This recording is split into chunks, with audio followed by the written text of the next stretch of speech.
Hello,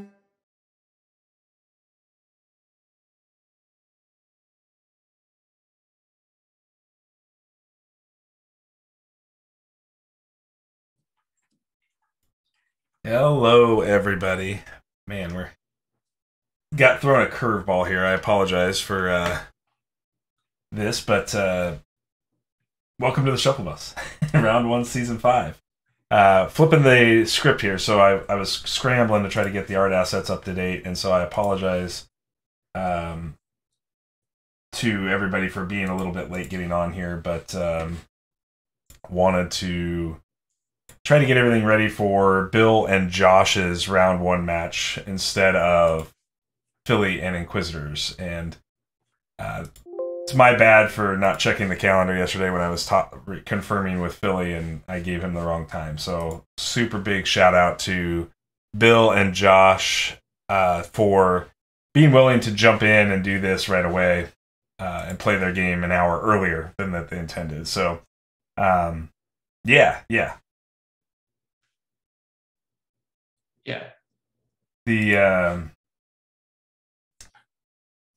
The main thing we're going to get here in this first matchup is Bill is on Lulu and Josh is on Orrick. So right, round 1 will be an Orrick Lulu matchup, which is kind of fun to have it kick off with 2 new Phoenix Horns. Yeah, absolutely. I'm excited about that, and I'm looking forward to seeing what these 2 decks can put together tonight. And this is like about as close to the precons as I think you're going to get in our tournament. And I don't mean that they like took the precons and remade them. I just mean like a lot of the new cards we're going to see. Mm-hmm. The Orrick deck is heavy charm, and the Lulu deck has Ember Roots in it and Fighting Spirits and stuff. So right, we're going to see a lot of new cards in our first match. I'm going to grab real quick. We're going to go over to the deck list screen. We'll take a look at these decks in a little bit more detail while Josh tries to sort out his technical issue here. So Bill on Lulu, Crave Dog is cheerleading for Josh here. Pod Q forever is what they say. Must be AshCon pod there, obviously, so that's awesome. So Bill's overall record has been very strong in Shufflebus at 11-5 overall. He's obviously a very good player. Yep. He has managed 2 top 8s and 1 top 4 out of 4 seasons. So I would imagine that this list from Bill is probably pretty well tested. Feels pretty confident with it. We've got the really nice like explosive growth package here to add on to either the Huntmaster or even the it's interesting. I mean, it's honestly even okay on Lizard. Like It's not like wonderful on Lizard, but it's just another way to power Lizard up. But yeah, obviously the Huntmaster and the Standard Bear are what you're shooting for. Maybe I'm crazy. I don't see Lizard in Bill's list. I see Salamander, Gilder, and Frostback Bear. Am I not looking at the right list here? Oh, I have the wrong Lulu up. Sorry. No, you're fine. Bparousis is Bill. How did it get me so far scrolled down? Okay. I apologize. I had the wrong Lulu deck because of Jesse's website scrolling me too far down. So it's actually his fault. But so this has got, we see the three different night package here between Hammer Knight, Huntmaster, and Master Vampire. Yeah, so I was lying before and I said we're going to see a lot of new cards. It has some new cards in it, but this is much more like traditional, right? Like 3-book stuff. So when we look at this list going into Chad G77 for the follow. Thanks, Chad. Appreciate that, dude. That's super awesome. And when we look at this going into Josh's list here, Josh is on Orrick, and he's running Admonisher, Ash Spirit, and Orchid Dove. And you said you got to watch an Admonisher deck play through last night, just a spectating match. So maybe you can add some insight on that. It was in Leo, Brian B playing Leo with Admonishers. And he ended up losing Molten Gold for Exaxes after like some pretty awesome illusion power side actions from Leonard III to keep him off of like killing him with the Admonisher book. Mm-hmm. Because obviously the Admonisher book like dings you if it can't make the raccoon.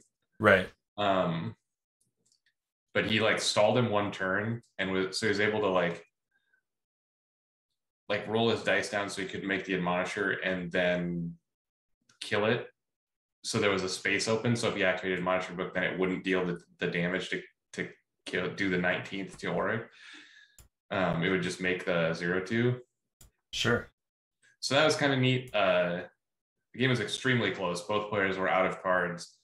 Brian B was literally out of cards, no cards in deck, no cards in hand. And after playing the Molten Gold to win, Leonard would have had 2 cards in hand, no cards in deck. So it was very, very close. But I wasn't keeping track. I don't know how much damage the Admonisher actually did. I know he did at least 1 in the last round just with book activation into full board. Sure.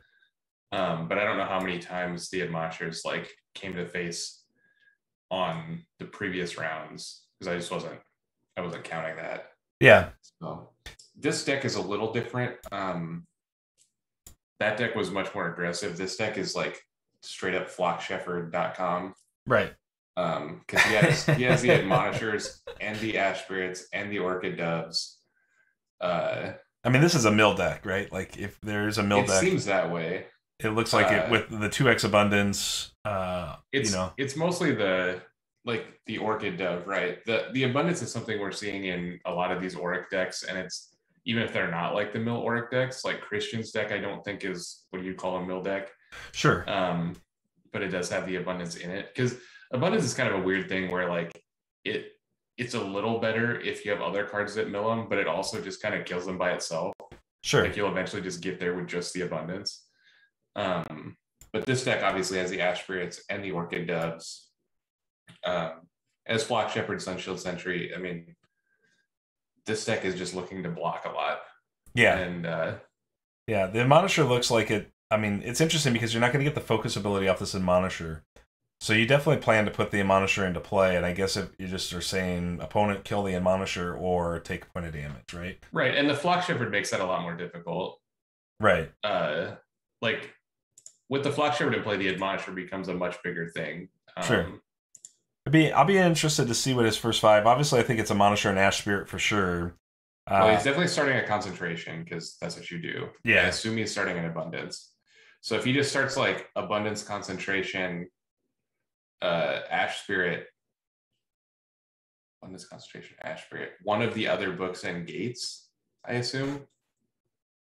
Yeah, you definitely have a full battlefield, but you don't set up that Flock Shepherd at all.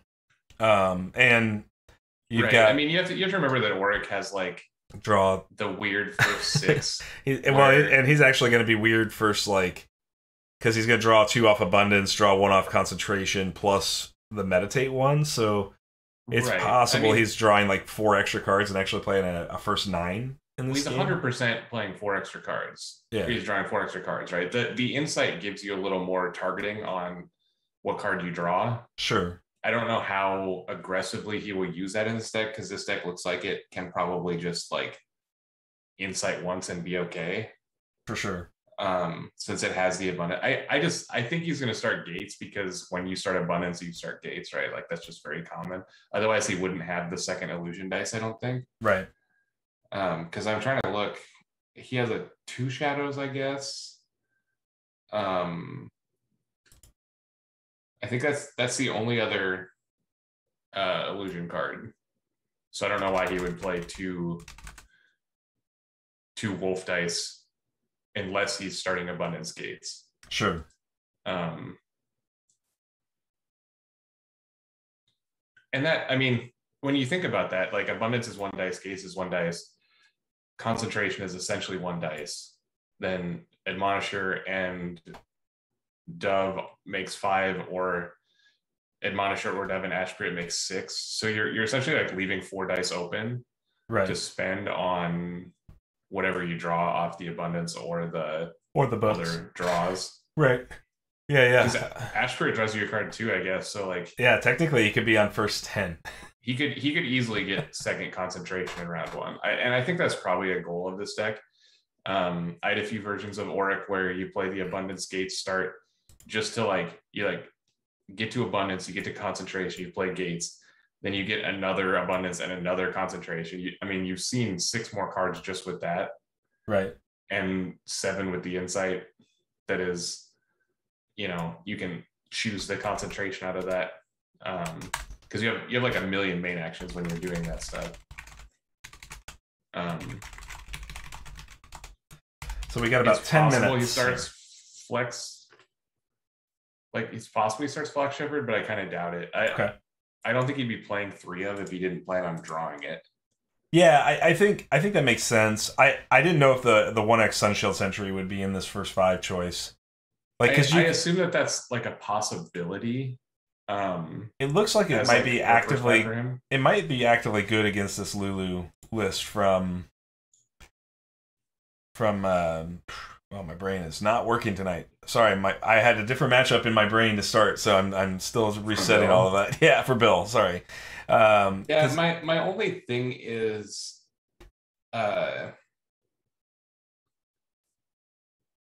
you're playing into the guilt link a little bit by starting Sunshield. Mm-hmm.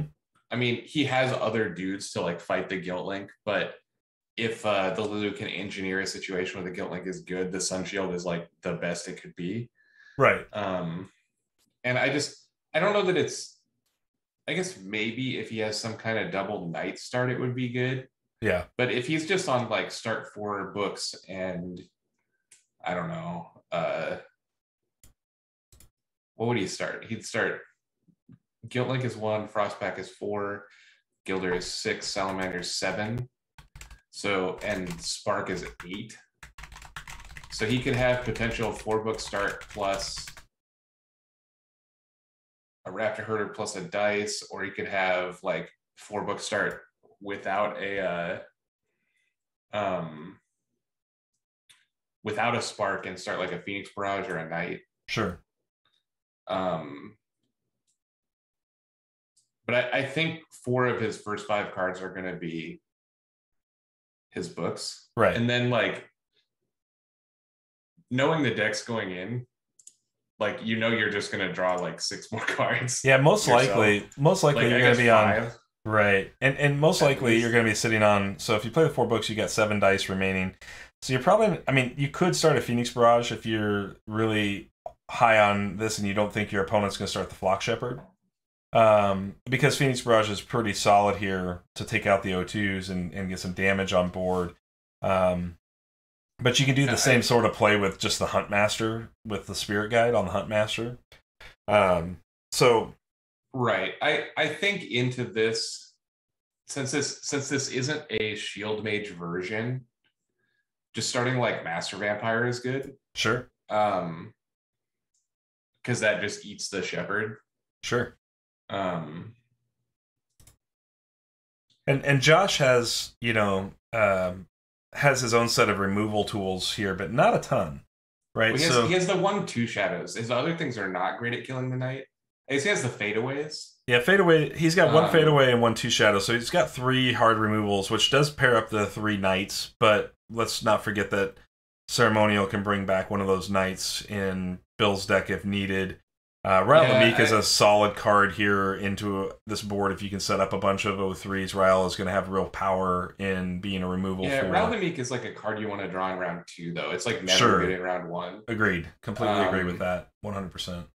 So I think what's going to happen is Lulu's going to start her 4 books, and then, like, I guess I would guess Master Vampire. I'm just throwing it out there, but all that's going to happen is Abundance is going to activate it twice. Sure. And potentially Ash Spirit. And the Lulu is just going to have a lot of options also for whatever her last 2 or 3 dice are spent on. Right.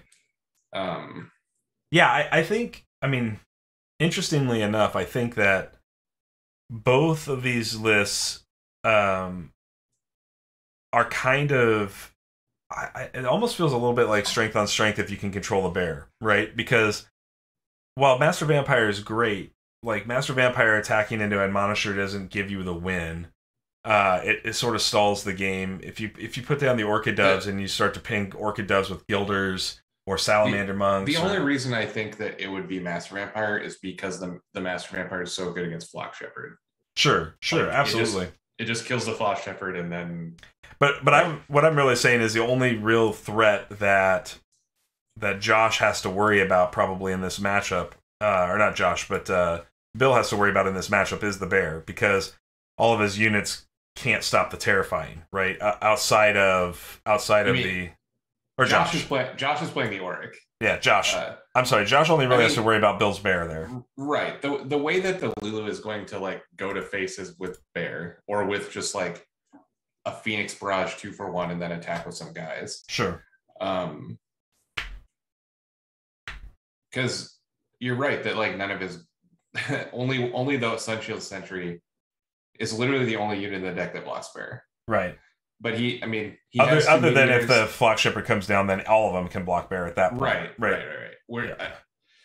I'm assuming that the Lulu can deal with the Flock Shepherd, because if like otherwise you're just dead. So all right, guys, they are ready to go. So we're gonna cut over to the game here, and we're gonna wish both of these competitors a ton of success. And obviously, we'll get to find out very quickly here who will be playing out here for round one victory. So yeah, I'm excited about this match. The Lulu deck is I think is at a disadvantage, just because the Orrick is going to play like 10 cards in round one. Right. And Bill has got a very active first five picked here. He's not taking much time to get this first five, so he's clearly he was ready. He's ready to play this match. I think 4 of them are telegraphed, and then 1 is whatever he thought was best in this matchup. Yeah, I mean, obviously 4-book Lulu is like have figured that out already. Yeah, and that's just the way 4-book decks are like that, right? So you kind of are preemptively on 4 of your 5 cards always, and then you're just really matchup dependent on that 5th flex spot in your first 5s. I mean, it's possible that he just doesn't play Guilt Link. Because Guilt Link doesn't look particularly good in this match. Especially with Doves, right? Doves are just going to accelerate the win con of the Orrick. Right. The Orrick is just going to make like 4 guys in round 1, maybe more. And then you're killing, at best, you're killing an Admonisher with it, sacrificing your Gilder. Right. And that's just like that trade is okay. Sure. But it's not like anything to write home about, Right. It's not particularly what the Guilt Link is probably in the deck to do.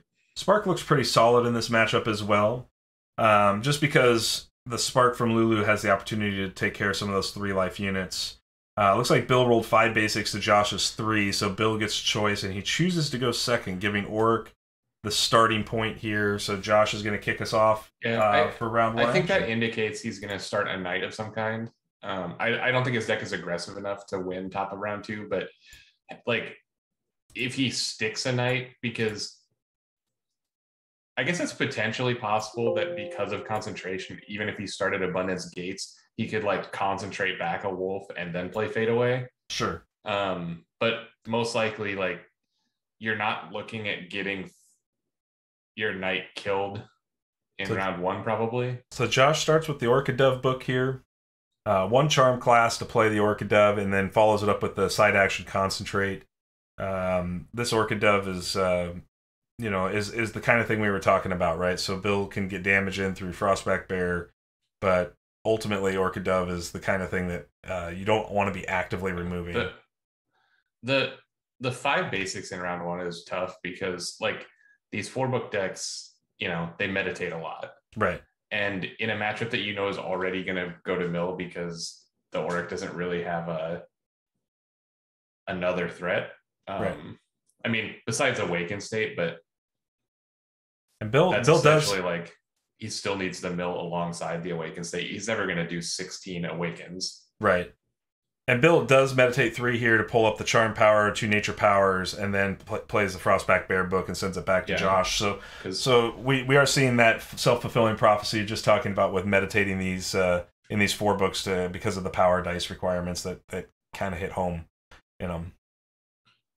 Yeah, it's even the class dice requirements, because he made that snake just because he wants to play Gilder book, right? Right. And he made one of those frogs because he wants to activate bear. So Josh goes ahead and gets the Ash Spirit down here. I would suspect we'd see side action Concentrate from Josh at this point. Or meditate. I would do concentrate, I think, but it honestly doesn't. I guess you need to concentrate if you started gates because you want to get that stuff like done so you can gates as soon as possible. Right. That's one reason to do it before meditating.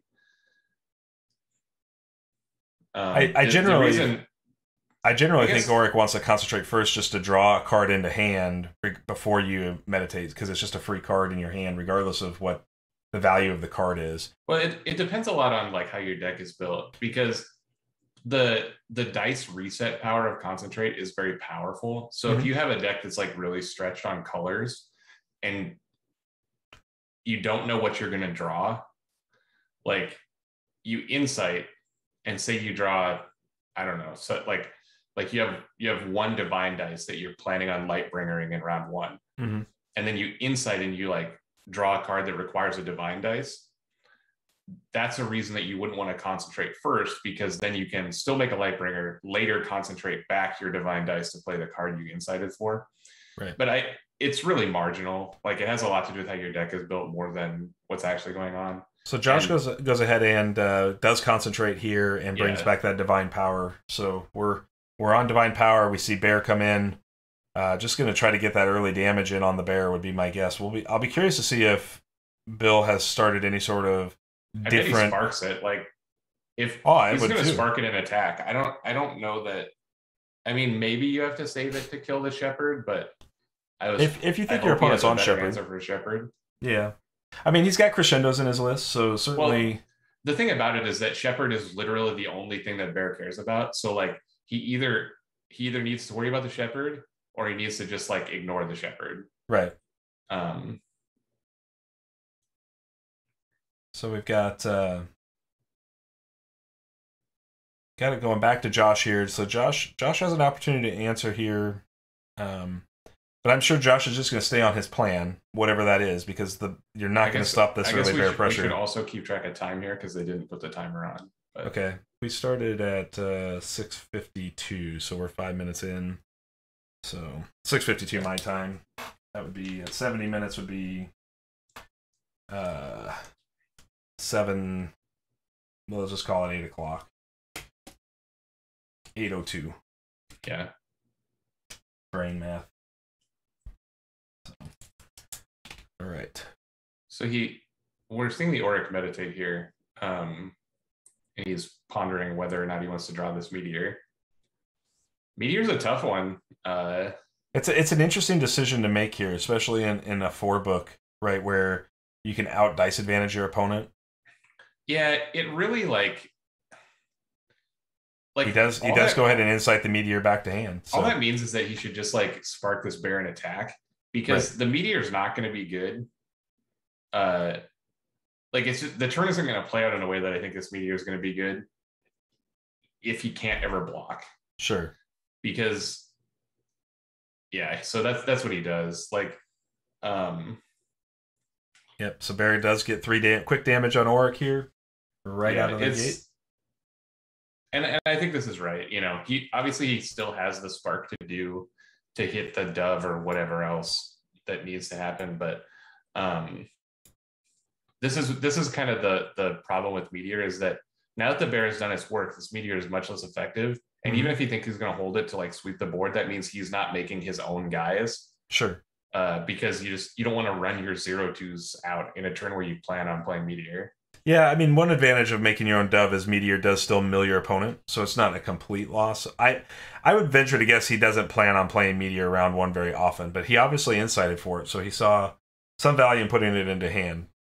And maybe he just wants to build a hand back up, no matter what, and still just play on this book plan as much as possible, where you're like double Admonisher. Because where he's sitting right now with this Ash Spirit, Orchid Dove, Admonisher, and Concentrate, if you double Concentrate in round 1, and if you try to triple Concentrate in round 1, you'd be really sitting on 6, 7, 8.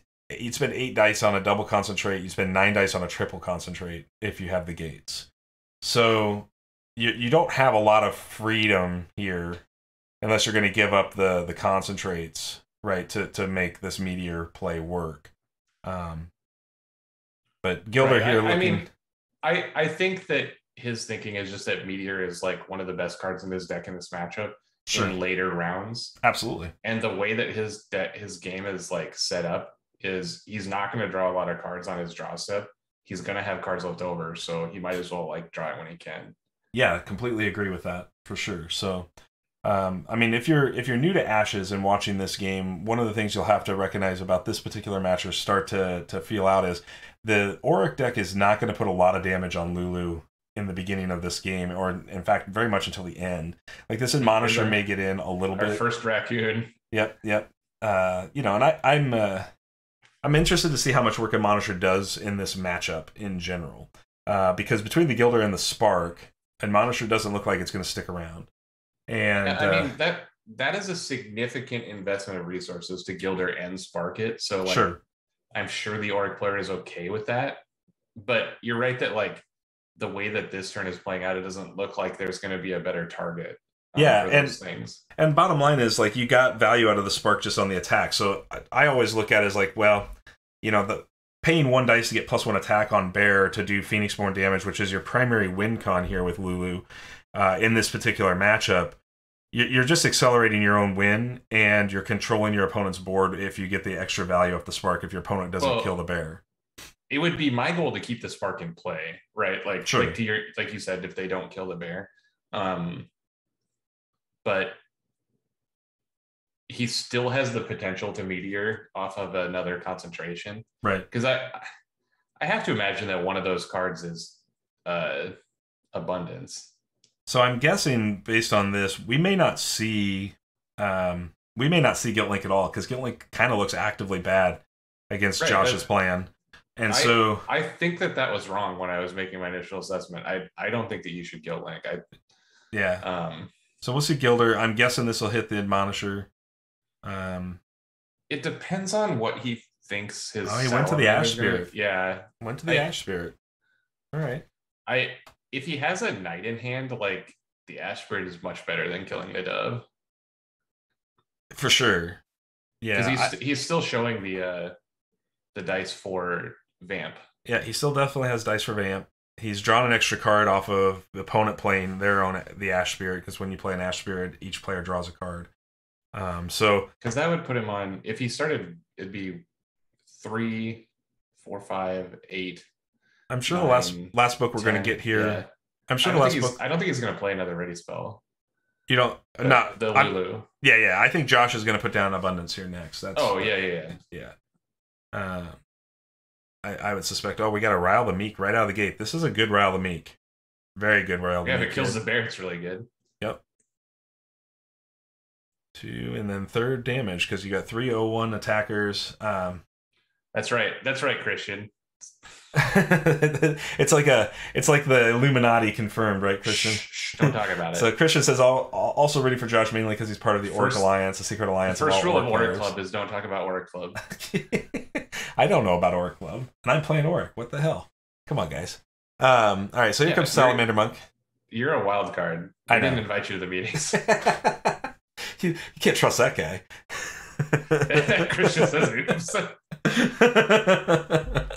Let it out, Christian. The cat's out of the bag. So yeah, we definitely see 3 dice remaining for what would most likely look like a Master Vampire here. So he did play Abundance, and I don't think he's going to now unless he drew it off. Yeah, he had nothing to draw it off of, so he's not going to play Abundance since he played Gates. Chad G adding in and outing for the first time in chat. Well, that must be me. Put me in the support of Bill. Down with Orrick. Hashtag down with Orrick. Yeah, Chad. Thanks for chatting. We appreciate you joining in on the conversation. We welcome all conversation in our chat. Yeah, in spite of me hating you because you don't like Orrick, you're welcome. Well, this is what I was kind of expecting.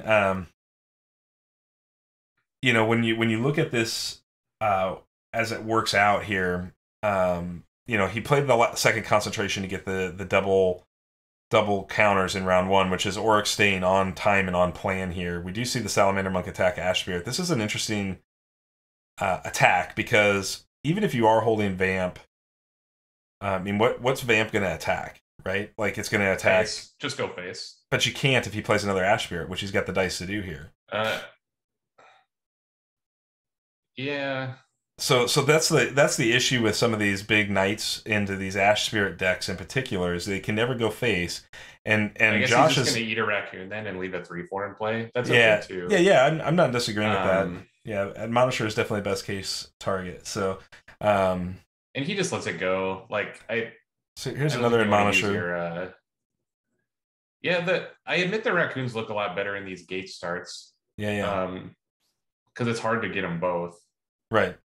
So they're gonna do a little damage, like especially just based on this scenario, which we're gonna see. Because he doesn't have anything else he could play for those dice. I guess if he has a Phoenix Barrage, it's really good. Yeah, if this is a Phoenix Barrage, he does meditate a Phoenix Barrage because away. The Orrick deck doesn't have. There's the Vamp. Okay. Yep. The Orrick deck doesn't have Fate Reflection, so like Phoenix Barrage would have been pretty nutso, actually. Yeah, we talked about that in the beginning. Like Phoenix Barrage might have been a good start as long as you didn't put your opponent on Flock Shepherd to begin, because you'd be able to clear a bunch of stuff out of the way. Right. The Flock Shepherd is such a pain in the ass, because you essentially still have to play your Phoenix Barrage into it. Right. But your Phoenix Barrage just looks so crappy when you're just kill your Flock Shepherd 2 to face situation. Right. So here comes the other Ash Spirit. So I'm sure we'll see Vampire hunt one of these Admonishers. But yeah, it definitely can't. It definitely can't attack anywhere that the Ash Spirit blocks it. So, and it definitely doesn't want to go into Orchid Dove. So Vampire is going to eat an Admonisher and save Bill 1 point of damage here in the end of the round. Both players out of dice now, out of actions. It really looks like there is an attack still left for that Salamander Monk Spirit. If I'm yeah, he should attack Ash Spirit with it probably. I think. Yeah, I think you at least at the very least force the Orrick block and put another point of damage on your opponent, which is if he attacks Ash Spirit, you have the option to attack face. I think that's fine. But I think attacking Ash Spirit is better because you still have the Vamp in play. Potentially you would want it to go face. But he goes ahead and goes at the Admonisher here. I'm guessing that that's about the same. He's valuing the actual threats in the game over the speed bumps to his bigger guys. Sure. Do we see which the I think is block? fine. The reason I think that Ash Spirit is better is because he's going to get top around. Sure. And I assume he's going to want to attack with that Vamp top around. And he goes ahead and lets that Admonisher take a point of damage here, saving and preserving his health. Oh yeah, you definitely don't Phoenix block that, I don't think. Yeah. So we go into round 2. Normally, I would say that when you go first up round 2 with the knight in play, you attack with the knight. But looking at the Orrick list, he doesn't actually have anything that kills it before it attacks. So, and he doesn't have any unit guards. So I guess there's no reason to commit the Vamp immediately. So he could even just attack with Monk Spirit into Admonisher and see what the Orrick does. Yep. Because that either kills the raccoon or he pressures the guard early. Yep. The interesting thing is about this Vampire sitting here is the 1 point of damage that Admonisher actually got in is going to get healed just by the Vampire. But you do see the Monk Spirit attack early here. Yeah, I think this is a good attack. It really opens up, allows the Bear to hunt later if you don't Phoenix Born Guard, allows the Vampire to hunt the next Admonisher that you put out.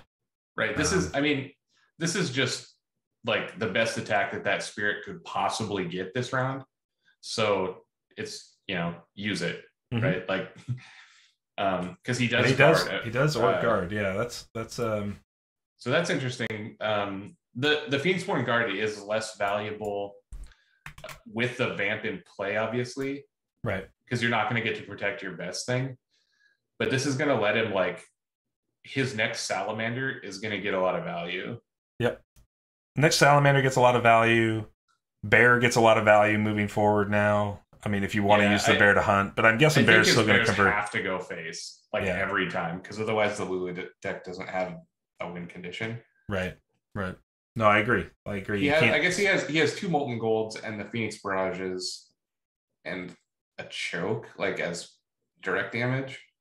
Assuming that Josh is on plan to get second concentrate down here this round, You're most likely. I mean, Bill does run. How many Nature's Wraths has Bill run? Has he got 1 or 2 or 3? I don't remember the He's count. got 2. 2. So he's got 1 Nature's Wrath still left in the deck. Nature's Wrath looks pretty good here. Yep, there comes the Flock Shepherd. That's a bigger problem now for the bear. Well, I mean, this is why you don't attack with Vamp, right? Is because you want it on cue to kill this shepherd. Right. And I think actually, you just do it right away. I don't think you wait. Is it a mistake? Do you think this was a mistake by Josh to drop the shepherd this early? Like, you could have probably played out the rest of your hand, right?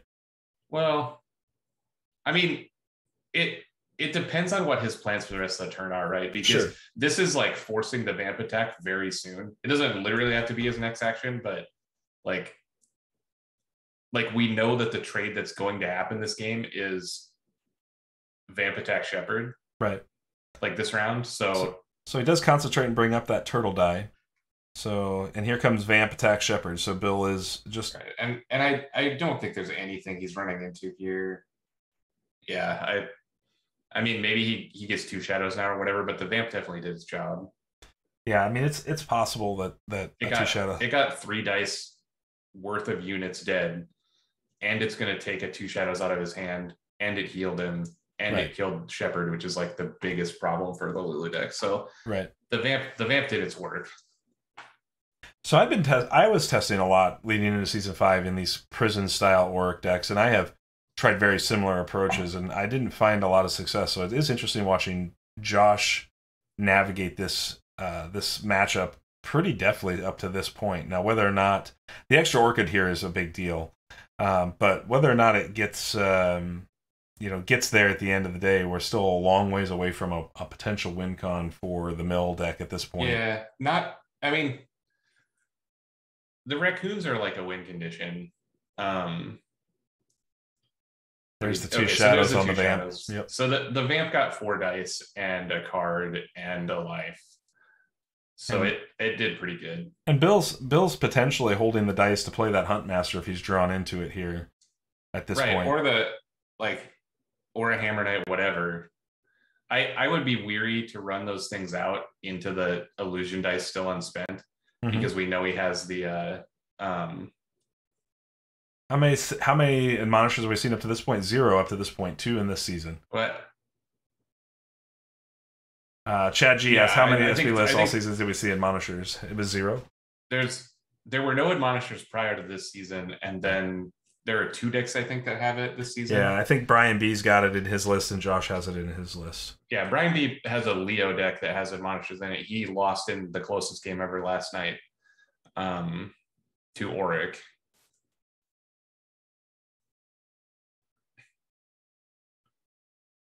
That background, so Underrug Swip is asking about the background for the Ashteki game over in the Discord channel, and I'll add to this. This is a background that, as a subscriber, you will get. So if you are a subscriber to the channel, you will get, there's multiple backgrounds that I'll send you, and you'll be able to use. I'm working with Dijon because he's looking at a bug as to why it's downgrading the resolution. These are all ultra high res 4K wallpapers essentially, and it's getting downgraded, so I do apologize for a little bit of the fuzziness, but I want everybody to know that that's what this is. And yeah, Christian, that Brian B. Leonard the third game last night was awesome. Yes. I did not get to watch it. I'm sad that I did not get to watch that game. Yep. And here's the dividends of that spirit attack at the beginning of the turn, where this monk value attack, yeah. Monk gets to kill the Admonisher. Yep. But we see a remorse? What's a remorse do? When you attack, you have to mill, and if you can't, it does damage. He has 2 copies of remorse in his deck. So he did get 2 mil off of that then. Yes. Got a Molten Gold and a Raptor Herder. That's a pretty effective use of remorse. That's a card that I have not seen a lot of play on, so I'm like, it's not a card that I like very much. Sure. And I mean, if you're building, just because it happened to hit Raptor and Molten this time, like, it's not any better than any other remorse. No, sure. No, I'm just talking about, like, if you're Bill, I mean, your opponent's a million miles away from doing fatigue damage here between your hand size being at 6 and then summoning all these Ash Spirits. You're actually up on deck and cards, so Ash Spirit becomes more of a liability for the Orrick player the longer the game goes, because Ash Spirit's ability, I guess he's not focusing it. So I doubt that will be real because of the doves. Like, sure, the Orrick is going to catch up real fast. Yeah, it just depends if you can actively kill the doves. That's the trick here. And Smolder 1 is a problem if you get behind in decking. And Orrick can get behind in decking just because of the insight ability. I missed what Orrick insighted this round. Did we catch that somewhere? I don't know. It probably tells you in the chat. I didn't see it. I'm looking here.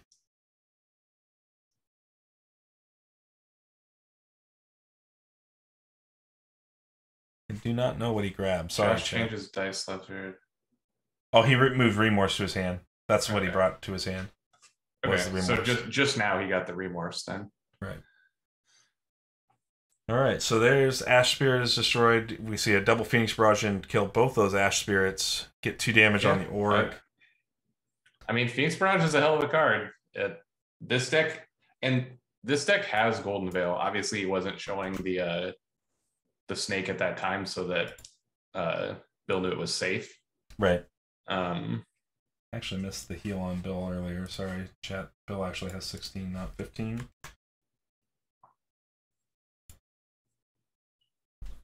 And Orrick somehow is actually behind on dice here, which is really strange to me because usually these 4-book decks like require a lot of resources, but he did start the round with 2 attackers in play, so that was like some free actions. Right.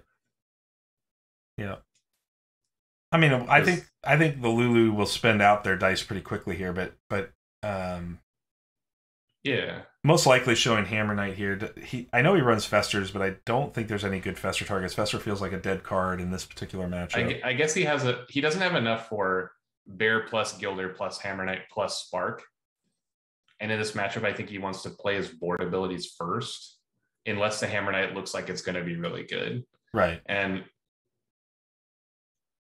well, with the threat of Ash Spirit gone, it feels all right to open up the board. It seems like if you can open the board up, you got a really good opportunity to win this game.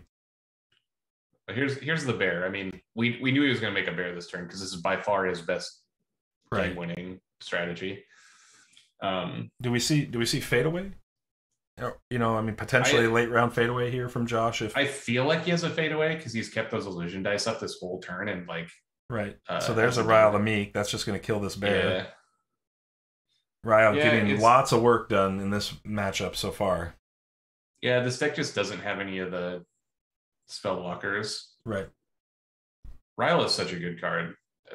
Looks really good in this matchup for sure. I was surprised at the low number of Ryles we saw among all deck lists this season. Mm-hmm. Yeah, I mean, a lot of the decks I was testing that had low to the ground units like this, I definitely was playing Ryle in. But I mean, it's just so like you have like a Gilder plus either Cobra or Lizard, and that's already enough. Right. Like, and obviously in this Orrick deck, it goes to the moon because he has like 17 guys that trigger it. But absolutely.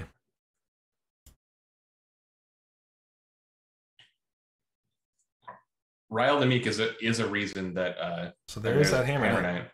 So I mean, just baiting here, saying Josh, you either have the fadeaway or you don't, and that's what you have to do.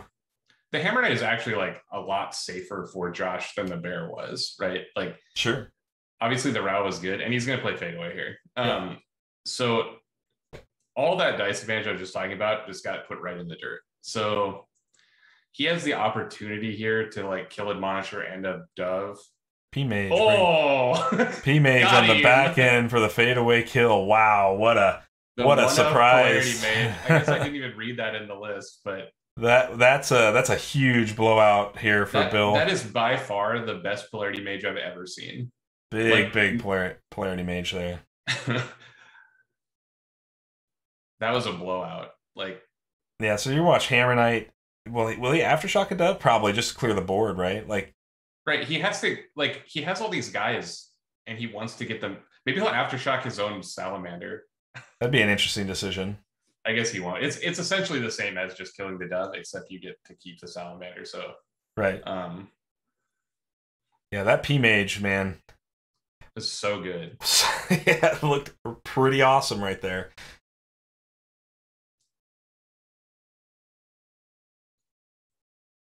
Bear was 3 bypass damage versus BK versus H control. Yeah, aftershock monk. Cam thinks aftershocking monk was correct, but I'm again, I don't know. Josh is I think it's now. essentially the same, because all that's going to happen if the aftershocks the monk is going to attack, and then it's going to kill that dove. The only thing that you've just sacrificed half of your monk. The only thing Josh is same thing. The only thing that Bill's got to be a little worried about here potentially is if one of those divine dice rolls up into a power side, then he can he can't main action concentrate meteor, so he can't. He's gonna have to hard roll. He has to roll dice to meteor. Yeah. We know the meteor's so this is in gonna hand. be like. It looks like it'll be an attack for 3, and the Hammer Knight has to get chumped at the top of next round. But I guess he has Ash Spirit, so like his play pattern is going to be like meditate into meteor, make an Ash Spirit, right? I guess. Yeah, or concentrate into it. I mean, because you still want to be making your tokens. Surprised we haven't seen a second concentrate from Josh going into round. He actually could just meteor now if he wanted. Yeah, he could. Like, and meteor for 2 is good enough. Yep. So maybe that's good. Yeah, he hasn't discarded the meteor sometime that we missed. No, it's still in his hand. It's an interesting conundrum. I'm not sure I know the right answer, even as a spectator watching this particular match. Well, so if you meteor for 2, you're going to take 3.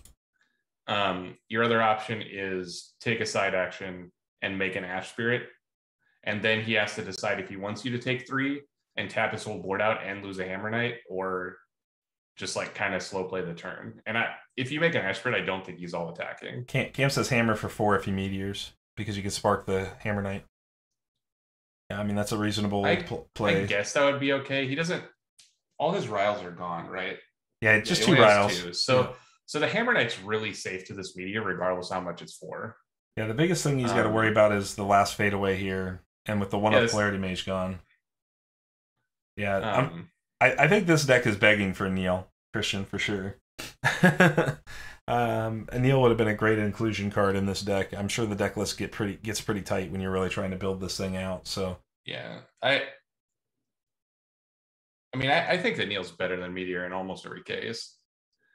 I don't think we're going to get Orrick to awaken in this game, just based on the fact not hitting second concentration last round was really big. He's got the ice trap. This is crazy. And then Josh responds with Golden Veil. What a crazy sequence of events there. Okay, Ash Spirit into ice trap into Golden Veil. Ash Spirit lives. Yeah, the Lulu deck has triple ice trap. So that was a good Golden Veil, because there's only 2 Golden Veils. What a play! This has been some interesting back and forth in the last few sequences here. Damage this turn if, it had just been Ash Spirit had died. 6 damage would have put Orrick way behind the 8 ball here. But yeah, I think for the Orrick player hitting that, I think making that dice trade is very much in the Orrick player's advantage there, because now his biggest threat to the giant board swing is Phoenix Barrage. Sure, and I guess he was thinking that then the Golden Veil is better in his hand, but like you're putting the Lulu player on 6 dice if he plays Phoenix Barrage here. Like, you're way ahead. Absolutely. But all the ice traps are actually gone. I just noticed. Are they all in the bin now? The other 2 got netted. Okay, or milled, one or the other. Oh, sure, yeah.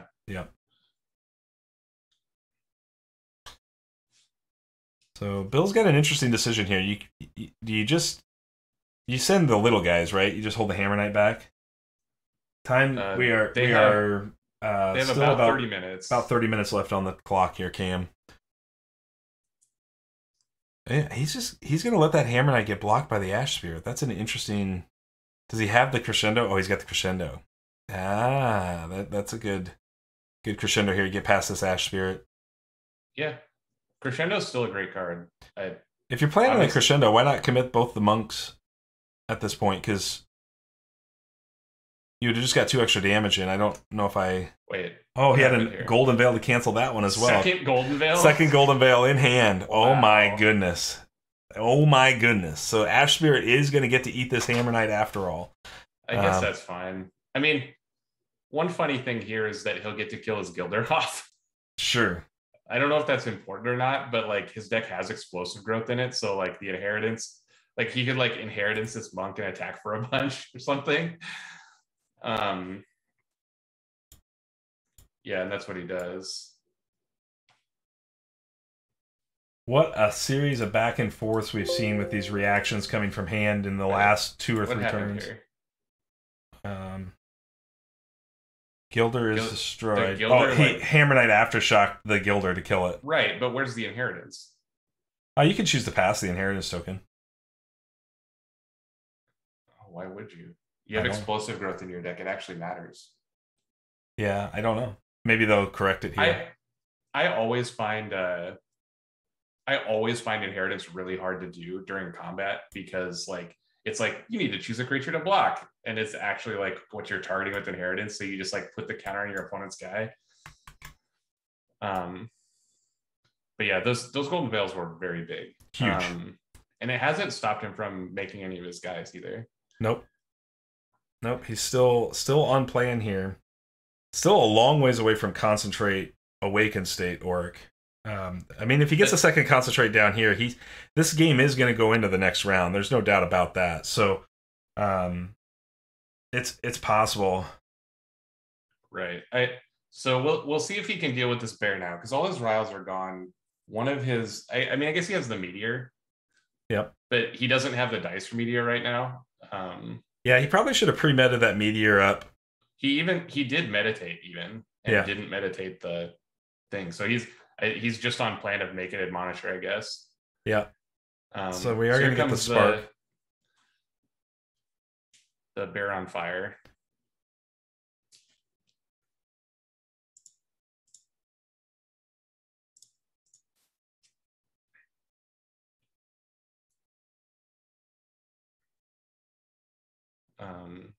Chad, I understand what you're saying about the Ash Spirit protection has put Orrick so down on dice. I agree with that. But at the same time, Bill was spending dice to try to get rid of that Ash Spirit. So right, those Golden Veils traded 1-for-1 both, and one of the Golden Veils got an additional card out of the crescendo. Right, and they killed his HK. So over the course of the game, the dice like are probably actually in favor of the Orrick in that trade, but the it also just like gained him 4 life or whatever, or 3 life. Yeah, he didn't have the spark yet. I do think you have to give up Admonisher at this stage of the game and prep yourself for a Meteor, end of round Meteor to reset the board and buy yourself the time to get Orrick Awakened. You really got to get a Concentrate down here. He's got to have one in hand by this point. I can't imagine holding 6 cards and having only 9 cards left in the deck, but it is possible. This is kind of the danger of not doing the abundance start in this deck. Sure. Is he just hasn't drawn that many cards this game. No. Like he drew 1 million cards in round 1, but then he's kept 2 or 3 cards in hand every round. So you like, you draw 1 off Concentration, you draw 1 off Orrick. That's it. Well, yeah, and a couple on you draw step. So he's close to a couple on Ash Spirit, obviously. Lulu, but he's drawn like 4 on the Ash Spirits. Breaks even with his opponent. Yeah. Okay, so we have Shepherd. It's too late to block. No, not too late to block Bear. He didn't attack with Bear after. Right. So now the Bear has a choice: can Spark, kill the Dove, mill a card, and then get in for 2. We'll see if he has like. You can also just nature ping and open the has the Phoenix Barrage here. Right. So but you can't just like make a Gilder and ping the Shepherd because he knows all the Golden Veils are gone. So I think if we see the Gilda here, we know he's on Phoenix Barrage. What he spent a basic off of, so he's holding a fadeaway still because he spent he spent his divine power. Possible. There is one fadeaway left. Yeah, and he spent his divine power on that Flock Shepherd, which is an interesting decision. What would be the charm dice holding for? Does he hold a redirect or something? He's got another Orchid book to activate. That's true. He doesn't have a redirect. I mean, to me, this looks like Admonisher, Orchid Dove, and Fadeaway. Yeah. Or potentially just like Concentration, Orchid Dove, Admonisher.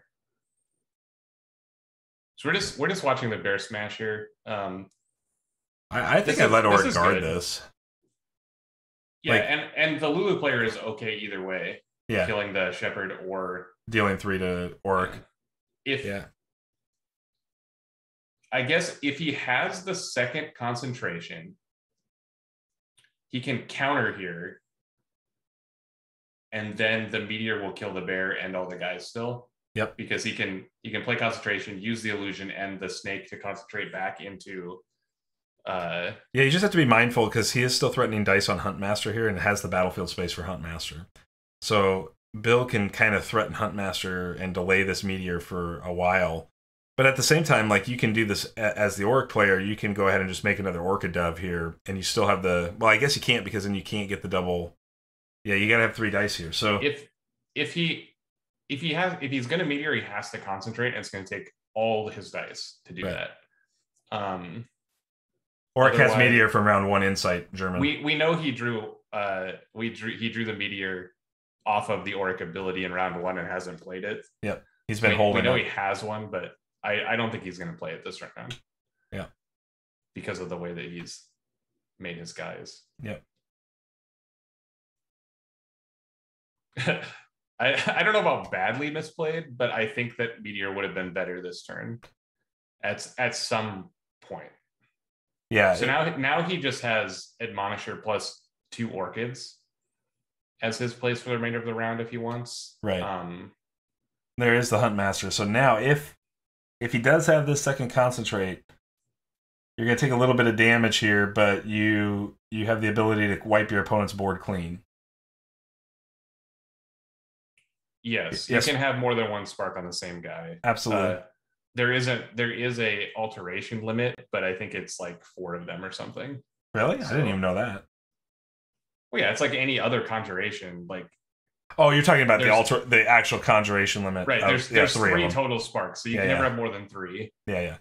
I thought you were talking about some hard, fast rule, like you can only have 4 alterations on a unit. I was like, really? Obviously, you can pile on as many alterations onto a guy as you want. I'm just talking about spark individually as a conjuration count of 3. Yeah, I got you now. I'm on board with you. So he is on Orchid Dove, does not have that other concentrate at this point, because if he did, you would make that happen. I mean, he still could have the other concentrate, but I just can't imagine he wouldn't try to meteor here.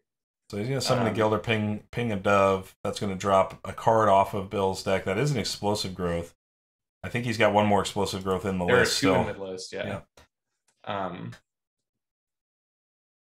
Right. If I can tell you right now, Red King would be really upset if there was a limit to the number of alterations you could put on something. He's been playing a lot of decks of like Stormwood Sniper Voltron or like what's the blood puppet that I can never remember the name of that I keep calling blood puppet, but it's not. Weeping Spirit? Doll? Something doll. Oh, Living Doll. Yeah. So he's been playing like Living Doll stuff too, like all these alteration guys. All right. He would be sad if he could only have a couple. Josh is coming back here. I'm guessing we'll get another Orchid Dove here. He doesn't have much else to do. That's right. Yep. Yeah, Cam, that's some Red King pile right there. I played Red King Symbol, Voltron Stormwind the other day with a test deck, and he really put the screws to me with that deck. I just didn't have a good window to take care of the sniper. It's the way that I beat him was it's soft to Inflame. Sure. Yeah. Because I wasn't running Inflame in that list. So. Right. And obviously, I play Inflame in everything because I think it's so good. I mean, the consensus has seemed that like everybody thinks it's okay, and I think it's great. So I might be wrong, but I just think that card is so good. So he actually is saving that charm die. What would he be saving that charm die for? That he would give up the Admonisher play here? I'm looking at his list. Remorse? Could be. That's like literally the only card. He's got one Remorse spent. He could have another Remorse still. The Living Doll deck is funny because it's like Living Doll plus String Mage, or not String Mage, Living Doll and whatever the Healy guy is, like Sun Sister and Devotion and Flock Shepherd. So like you can't target the Living Doll and it's alert and unit guard and like it just like heals itself. It does some weird stuff. Back to Josh here. Yeah, I mean, it feels like it was a mistake to not put another blocker up here. I mean, right. I think he has the Remorse because that's literally the only card I can think of that he would keep that up for. Oh, there's an Amplify. He's got an Amplify. All right. He's gonna attack the bear. He's gonna come right in for 3 damage on Lulu. Yeah, I mean, 100%. Like, all right. Hey man, cool. I mean, we all know how I feel about the card Amplify, so I won't reiterate it anymore. But it doesn't look very good here compared to putting a blocker up. I mean, maybe Chaos Theory's right. Yeah, he's just going for the blood points here. Blood points. Yep. So Bill attacks with that Orchid Dove. Does get another card off the top with this. But looking at taking 4 damage here, really going behind the 8 ball with a top of round swing from... We'll see if he decides to take 5 damage. Oh, wait, it can't pump itself, can it? Yeah. Okay. So yeah, just 4. I mean, the Orrick still isn't dead. Like, he's like half dead. This will be a big top around swing if he wants it, but so it does let the Panther Spirit eat that other 9, dove. 9 in play. 1, 2, 3, 6, 7, 8, 9. Yeah. Yeah, so it deals 2 and he's got 9 in play to win the game. So okay, yeah. So yeah, you're right. I was lying. He has, because he's going first, he has a massive attack. That Amplify feels like a concession play for sure, because I think you just blood points. Yeah. Yeah, so we have now seen both raccoon decks. The raccoons actually were very impactful in the game last night, but in this they didn't do very much. Yeah, I think the Orrick player Josh had an opportunity here to let Bill pressure the lethal like this and then respond with the meteor play like you were talking about, but he needed that other concentrate or he needed to meditate. And right, or he just needed to like not spend his divine dice on that shepherd. So like, 4, 6, 7, one of his 8, other 9. things. Yep. That is going to be GG's. That's the he doesn't have anything, I don't think. Yeah, it doesn't look like he has anything that can stop this. So GG, well played. I didn't think this was going to go this way, but I did really think he was going to be on an abundance start. Just in case he's got the explosive growth for added value. Yeah. I guess the explosive growth was only 2 more than he would have attacked for, or 1 more. No, 2 more. He would attack for 4. Well, but you're missing out on the Hunt Master. Yeah. So it does play the Remorse that much bigger. But the Remorse, right, which he may not have had last turn. I mean, we know that he was saving that dice for the Amplify, obviously. Was what that last play was, but right. Yeah, good game, guys. Congrats to Bill for the win, and thanks for playing on stream. Yeah. All right, so we're gonna reset this board here. They got done in about 50 minutes, maybe 47 minutes. Right. Yeah, Christian, we gotta have a Orrick Club meeting. I don't know what you guys are doing. You're on your own. Yeah, we're not inviting Jesse. Fair enough. I don't need to be invited from you guys. I have my own cool kids group. I just don't know where it's at.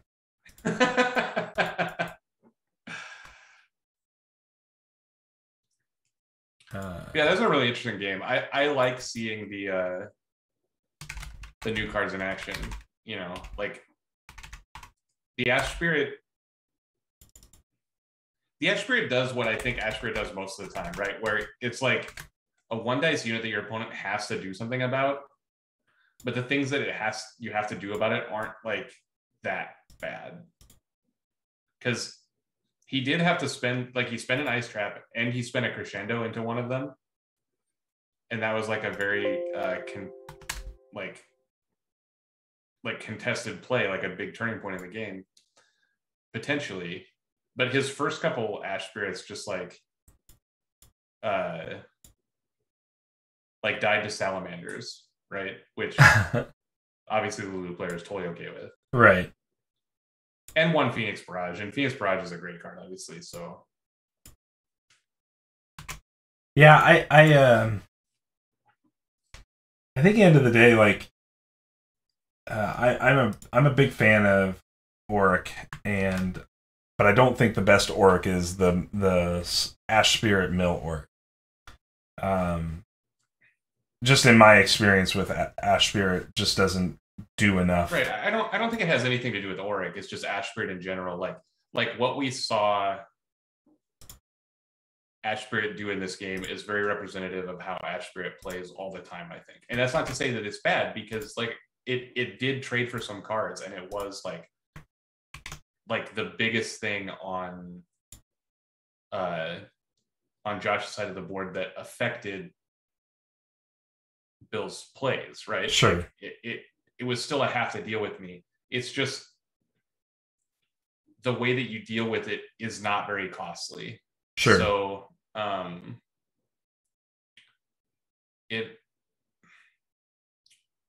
don't know. It is what it is, right? Like it's just another of the O2s. Sure. It just can't attack you. Absolutely. Yeah. No, it's like the O2 that like attacks the worst. Because even like 3-Eyed Owl kind of attacks you, and like it puts pressure on you anyway. All right, so we're getting ready for the second of our double header matches tonight, and we've got in this match it's going to be Inquisitor versus Phillycheaz.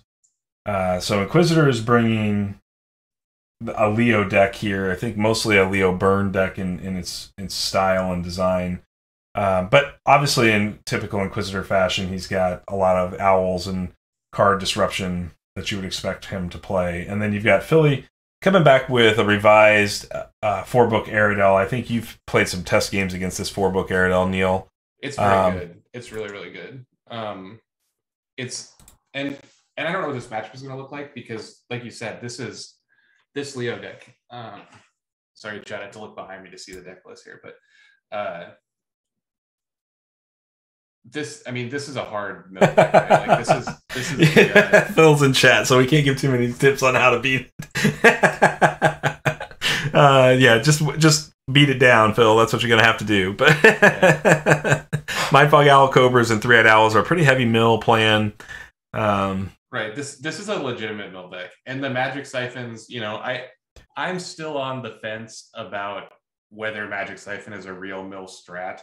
Sure. But I do think that it is better in the dedicated mill deck than anywhere else. Sure. Because the dedicated mill deck obviously does put pressure on the resources you use to fix those siphons. Absolutely. But it's I've played against both these decks in the testing in the last couple of weeks, and the Leo deck, like, it plays like a mid-range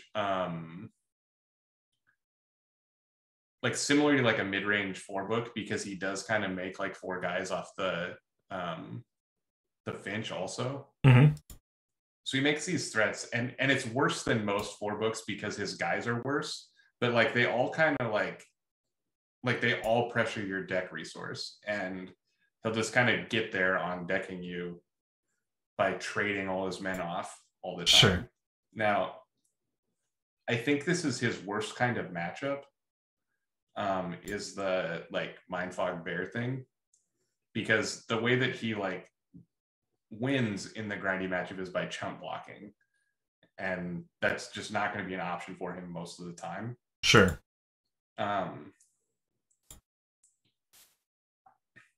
And obviously, like, there's 3 Nature's Wraths in the Aradel deck. Very good in this matchup.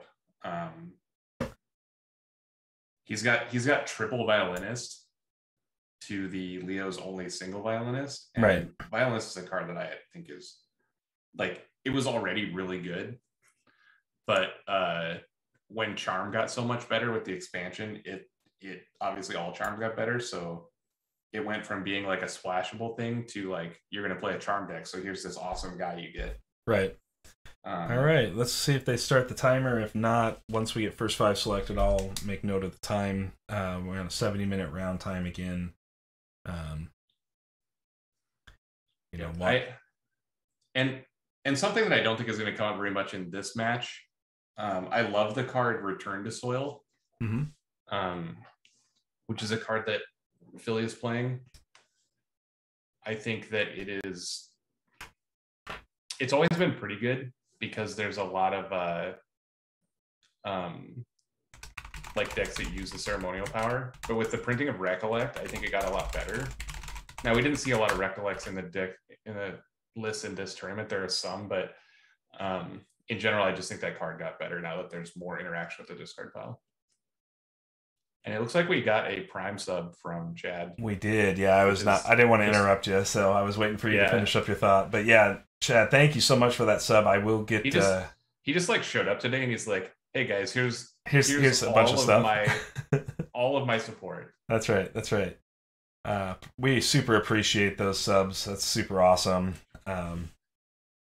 So can't say enough about that. We're getting set up here.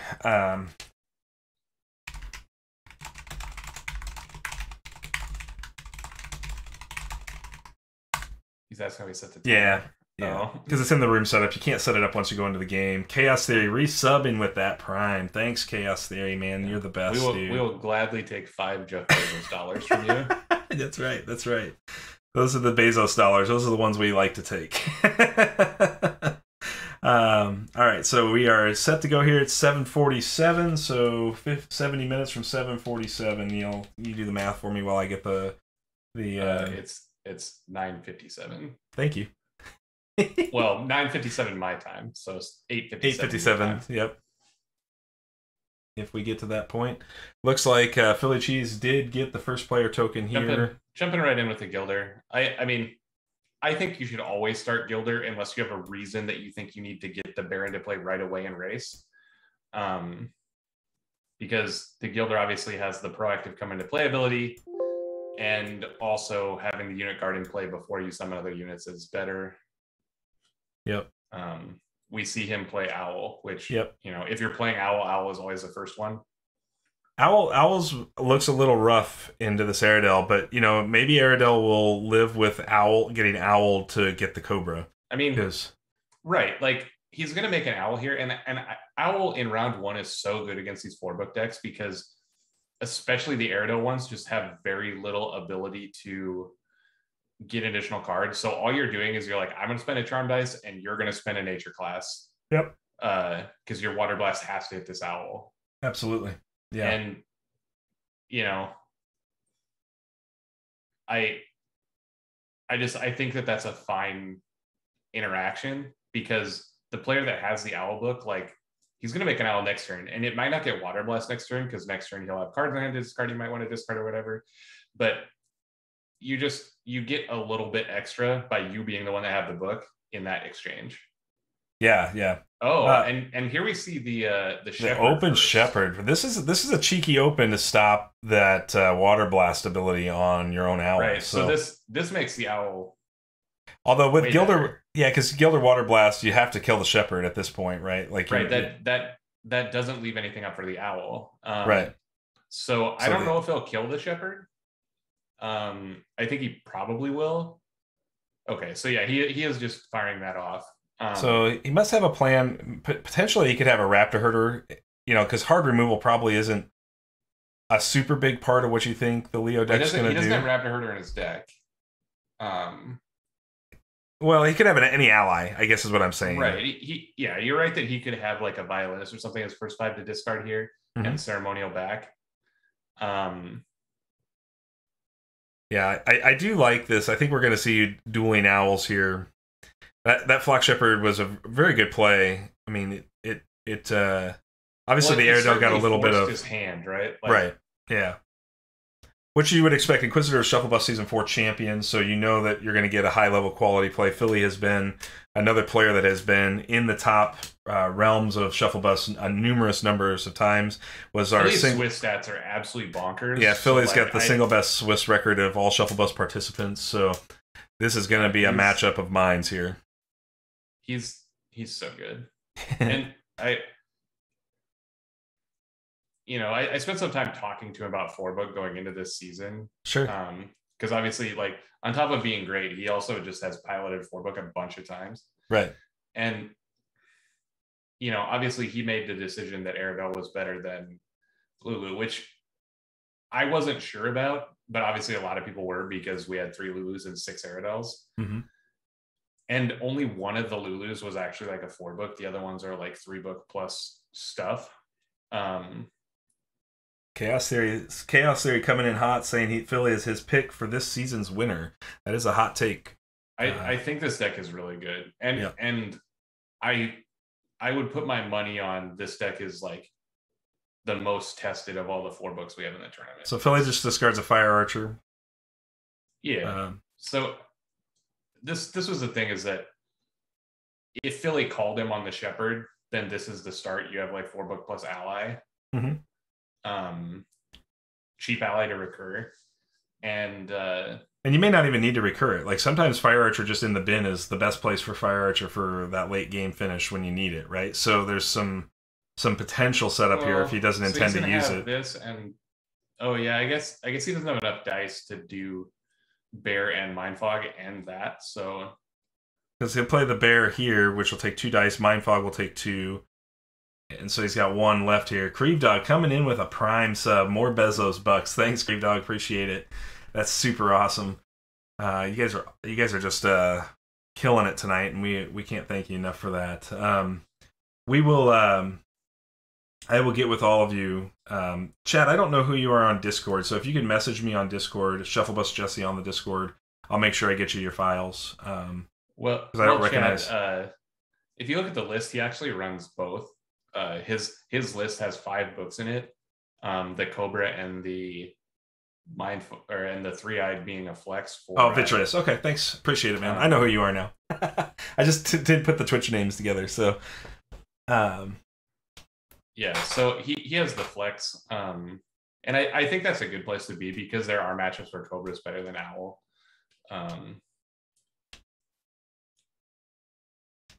You just need that like 1 power attacker more than you need to make your opponent discard, because the Owl is just like tap mill after round 1. Right.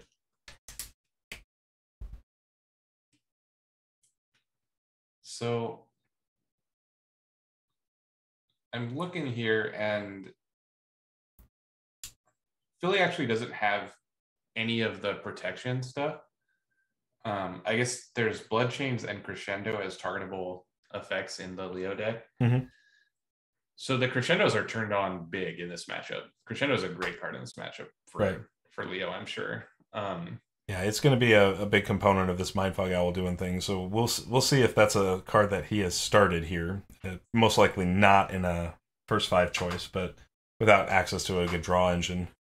So I'm interested. I think that Inquisitor may be on an Essence Druid start. Mm-hmm. I know he likes that, and obviously has a bunch of dice left, so that's a potential, like, one of these 2 books getting meditated, play Essence Druid, get it back. Yeah. Obviously has a dice to either of those things. And then his last card could be, because that would be, 4 extra dice. So, I mean, what it looks like right now is not really an easy way for Inquisitor to set up and get that last book. So his last 2 cards could actually be like Druid Vamp. Sure. That'd be pretty good. Oh, if he's making Mind Fog, it's not. Yeah, I Because think now if it's Mind Fog, he can reset Mind Fog book and then have double Mind Fog. Well, he can reset he can reset Mind Fog book, do double Mind Fog, or he can reset Three-Eyed, make a Three-Eyed, and still have a I guess violinist in hand. Yeah, I mean the question is, what do you, if you are Phil, and obviously Phil will watch Phil make this play and decide, but to a certain degree, you've got a 50-50 shot of hitting the right thing with this Three-Eyed Owl. You know, do you wait and let him go ahead and you know, because we just watched Mindfog Glowfinch come in here, so the pressure's still on Phil to decide when to use this owl. Do you just save it for the last card always, or do you go ahead and say, all right, I'm going to make you burn it? It's going to get the worst card either way. Sure. Right? Because if you activate this now, he's just going to discard the worst card. So what you should look at is if the deck potentially has any way to play 2 cards in a turn. Sure. Because then your Mind Fog or your Three-Eyed is turned off. And looking at the deck, I don't think he can. Mm-hmm. So I think this is just find a way for the last card, because Inquisitor is going to play the card he doesn't want to discard now. Right. Which I think is Essence Druid. And that'll most likely get back Three-Eyed Owl book, so you can set up a second owl. We see that play a lot from Inquisitor in his competitive play. Right. We just see like the Essence Druid thing a lot from everyone. Started, I mean, I don't know if it was started by Brian B, but he was like the first one I saw do it. He did it every time. With Salamander. Like he just like have Essence Druid Salamander in every first 5. Yeah. Even if his deck was like all nature dice and all ceremonial dice, he just had like 2 sympathies and a charm just to do that in the first round. Right. So I think it's like a 99% that this is a meditate away Three-Eyed play Essence Druid turn. Bear looks pretty hungry into that Mindfog Owl. Yeah, Mindfog is an issue because I don't think he wants to trade his Bear. Like, I don't think he wants to like smash that Mindfog, but he may have to. Yeah, because if he's probably what's going to happen is he's going to have a Mindfog. He's just going to attack face with both. Right. Which will bait the Glowfinch block. So we do see the Three-Eyed Owl get meditated. This should be the Druid. Druid is a real problem for the Aradel list until they draw the into Bear the looks removal. bad. Yeah. I mean, not bad, but like the Bear's going to have a hard time. Well, at this point, you can just take Bear into Mindfog and force the Leo block if you want. Right. This also potentially could still be another card to play. I don't know what card would be better than making another Three-Eyed here, but he could discard the Three-Eyed Owl book now if he has a violinist or something. Right. So he does discard the What does Three-Eyed Imperial Owl. Ninja cost? Is that double charm? Yeah, so it's not going to be a ninja. This will most likely be that Enchanted Violinist then. But he does get that owl book off the board. Oh, it's the Ruby Cobra. Makes sense. That makes sense. Oh, interesting. Okay. I think that's fine. If he values it, I would rather have a Cobra going into the rest of the game than a Three-Eyed Owl until like the very, very end. So I think this is an upgrade. So this means that the Three-Eyed from Philly was actually pretty effective. Yeah. Yeah. Makes you think though, probably when he was sitting on the Essence Druid and that, would you, I mean, in hindsight, would you run the owl into that in that scenario? Just because if you do have him on Druid and Cobra, you think he's going to drop the Cobra? Yeah, because he can just play the Druid. So he's going to end up in this situation regardless of how it works because he can choose not to discard Druid. Yeah, that's right. That's right. Okay. And maybe this was his plan. Maybe this was his plan against Owl, was just like, no, he has to discard his. How many Druids does Inquisitor run? One. So if he loses Druid, and we know that Aradel's can be good at removal like that. The Druid's not going to die this turn. No. No. Yeah, the Leo's a little ways ahead going into round 2 here. So I think you're going to have to take Mindfog into Cobra, right? Maybe take Bear into there. It's interesting because that could just bring the Mindfog or the Druid. The Glowfinch can't block unit guard this. Like, that's the thing. But the issue is, though, if you'd have taken Mindfog into the Cobra to begin with, then I guess it forces the Glowfinch block, so it still works out the same way. Right. I don't think he's gonna attack with Mind Fog. Unless the Glowfinch does something weird. Sure. Maybe he will. I'm not sure. Because it's definitely in the Aradel's favor to build a big board. Right. Because the more bears and Mind Fogs you have, the more effective your like big unblockable attack is. Right. I would guess you're gonna just take this one. Yeah, you probably can't use up the Gilder block. So we'll see Glowfinch. We'll see Glowfinch eat a natural dice. Mindfog Owl kill the Cobra, or Mindfog Owl kill Mindfog Owl. That's probably not terrible. I think he'll attack Cobra. So that will mill 2 cards off the top of the deck, which it hits a Nature's Wrath and the Call Upon the Realms.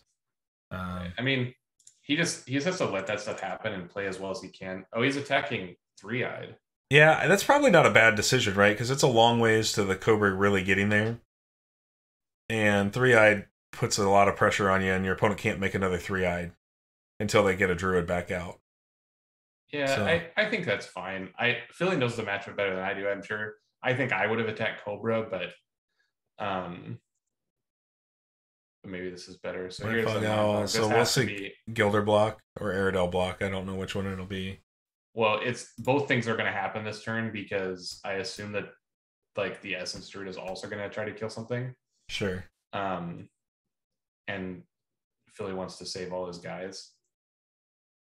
I guess maybe if he attacks 3-eyed, he won't PV block, but he'll definitely block for the Mind Fog. Yep. Aradel going down. This worked 13. Out okay. The Leo ahead a little bit because of the Druid, but Water Blast is a hell of a thing, so.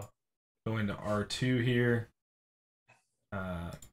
And obviously, like, the 2 books to 4 books is also something to consider, especially in the milling matchup. Yeah, I mean, there's certainly a board advantage, card advantage for Philly right now. Yeah, it's just the way that this deck wins is by getting the big unblockable attack. So he's going to have to do some work on that Essence Druid to really get that to happen. And this deck definitely can. It has 3x Fester. It has 3x Blood Chains. So I assume one of those things is going to happen to it this turn. Sure. And then having the extra books may be enough. Does Leo run the Golden Veil? He has 2 Golden Veils. All right, that could be a real problem here for the Aradel player. It's possible, yeah. I mean, just hard rolling the 6 charm dice and getting 1 into power side, which is expected. I mean, actually, he rolled below average for charm. And he was going top around, so if he wanted to, So what do we see here? Good luck, Cam. Hope it goes well for you. All right, here goes an attack. This must just be Cobra. I would assume so. Yeah, because he doesn't want to spend any dice right away. I'm not sure. Maybe he's attacking with Cobra because he doesn't want to get a Water Blasted. Well, that's certainly a target, right, for Water Blast. Yeah, I mean it's like a thing where the longer that Cobra stays in play, the more likely it is to be dead before it does anything. So maybe this is okay. Right. Certainly thinking about it, isn't he? So he's sending the owl too.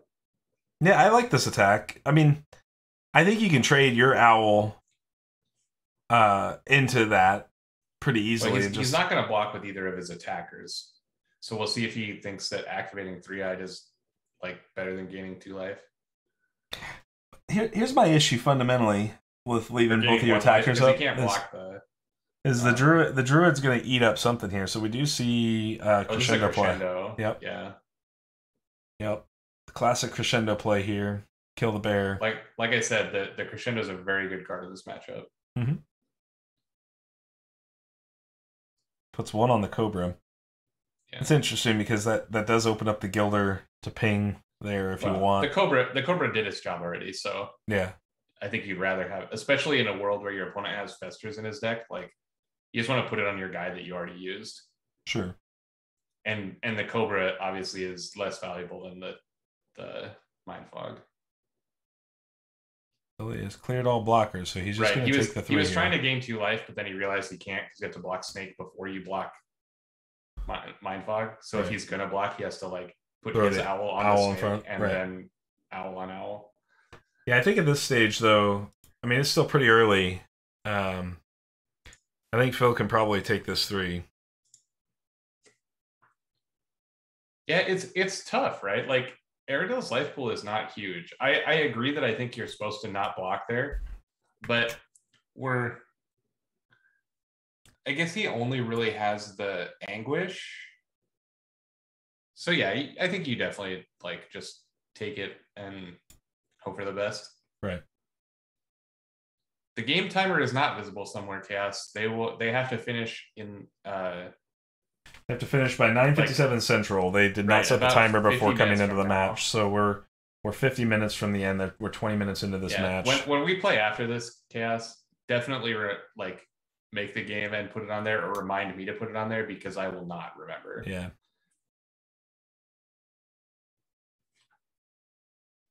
Here's the Gilder.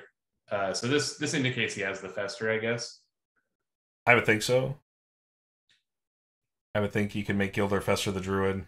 It forces your opponent to attack here with the Druid. Or just have the Golden Bell. Yeah, it actually sits kind of on the battlefield is what I saw, like to the left of your unit, so it like shifts all your units over on the bottom player. I don't know what it looks like for the other player. I'm assuming it's the same thing. I'm not exactly sure. We'll figure it out. I don't think our match will go to time. Your deck is pretty aggressive, and there is the option to set a game timer, 10 power dice, and in this tournament it's a 70-minute round time after Shufflebus 4 had a 3-hour final. So yeah. So yes, there is round timers and sudden death rules in play here. Yeah, since if it goes to time, he's probably lost. Yeah. So we see Inquisitor meditate a vampire to gain a horse, and then plays Magic Siphon. Magic Siphon is going to hit the Fester here. At least get a card. I mean, it's. I guess it's small like, incremental value. It just indicates to me that he didn't have anything better to do, and he didn't get the Fester either because he had to meditate to play it, so he couldn't. He didn't have no side action, and he didn't have the Golden Veil, so that's really big.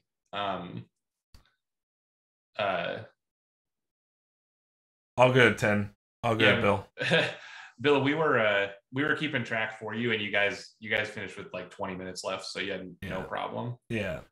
Yeah, we maybe 30 minutes left. You guys finished in it's in the rules document in bold, so I know not everybody reads the rule document, so it's cool. But yeah, 70-minute round timers. Rules are for squares. Something like that. So I think what's interesting here now is that Phil really has an opportunity now to kind of turn up the hand pressure with another 3-eyed owl. Because now the 3-eyed owl activation looks much better because you're looking at 7 dice remaining and only 3 dice worth of stuff in play. Right. So like if you hit a card in his hand, you're almost certainly stranding dice. Yeah. Because he doesn't even have the play of Get Back Essence Druid right now. Right. Because he spent his sympathies. He spent the sympathy on the Crescendo to kill that bear. Right. I think the Crescendo is definitely necessary. I don't know about this Magic Siphon. That seemed like a really low impact play, but we can figure out how many meditates it forced. Sure. At the end of the game. So he did turn down his lone class die. Could Charm Unit save some life? Yeah, right, case theory. He won't literally strand the dice. He'll probably find something to do with them. But it's just when you're talking about power side actions as compared to playing cards, it's just so low impact. Right. And sometimes there's like big blowout like divine powers or like really good charm powers or whatever. But it's the difference between that and playing a card is still huge. So we do see the Water Blast get turned off by the Magic Siphon here, so just going to see Owl eat. Right. This Owl looks really good because so it does get rid of a second Magic Siphon. Okay. So that this the Magic Siphon that he played looks a lot better in his hand that just had other Magic Siphon. Like his second round draw just looks really weak. Because what card did he play? Any cards this turn? He played Magic Siphon and he played Crescendo. And he discarded a Master Vampire. So, so he drew a bunch of sympathy. Vamp, Crescendo, Siphon, and something we don't know. And that's, I mean, you could play the Vamp, but without having the Golden Veil, it's like really sus to get killed by 1 of 6 removal spells. So Philly meditates 2 here to get double nature power. Sure, that's to set up Water Blast on the new Cobra, remove the old Cobra. Yeah, I mean, I'm sure he knows what dice he's going to need, and obviously he still has to activate Bear Book also. Yeah. So that's like exactly enough for Water Blast plus Bear Book. There's a lot of pressure here because I mean, if you could just make another Owl here and force the play pattern of last card in hand, even if it's not a good card, right? So I think that's a good play, like because he has. Oh, okay. So what did he drew? He brought Flock Shepherd. He brought a Flock Shepherd back. He regrew the Flock Shepherd. Okay. Yeah, took point of damage. So that's pretty good. Yeah, I think you can still make Owl here, unless if he has a way to kill the Flock Shepherd, he's probably going to do it right away. But yeah, he played the Flock. So I still think you can make that pressure point here. I mean, Leo's only got 1 more battlefield slot, so is he going to play? Is he going to play that Cobra and fill that last slot, or play the card from hand? He can't play the Cobra without meditation, although he's way up on cards right now. I mean, he just doesn't have much. I guess it's like we're essentially back to where it has to be a violinist if he's going to play it. Right. And there's nothing good there. I guess it could be a Fester. Yeah. Yeah, if I'm Phil in this game, if I'm Phil in this game, my plan would be to, Bloodchains looks pretty good here. Double exhaust that Owl. I mean, he does need to answer the Shepherd. Sure. Which he currently has. Like, he can just like Water Blast it and Frog Bing it at minimum, right? Because he knows his opponent doesn't have a Golden Veil. Like, even if he meditates the Snake here, he doesn't have a Golden Veil because he would have used it on the Essence Druid earlier, if he had it. So how many Flock Shepherds in the list? 3. All right. So no, sorry, I lied. Just the 1. Okay. There were 3 in the last deck. That was what I had confused. Yeah, so he's definitely and Philly does the thing you were talking about, like play that card or lose it mode now. And the good news for Philly is on that is that your opponent doesn't really have pressure to take away your Owls, right? So he could Bloodchains it here.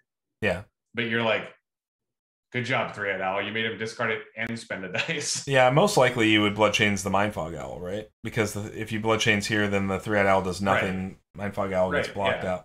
So locked up for a couple rounds. So he meditates to... He spends the card in his hand, which was a Fester, to meditate to a Charm.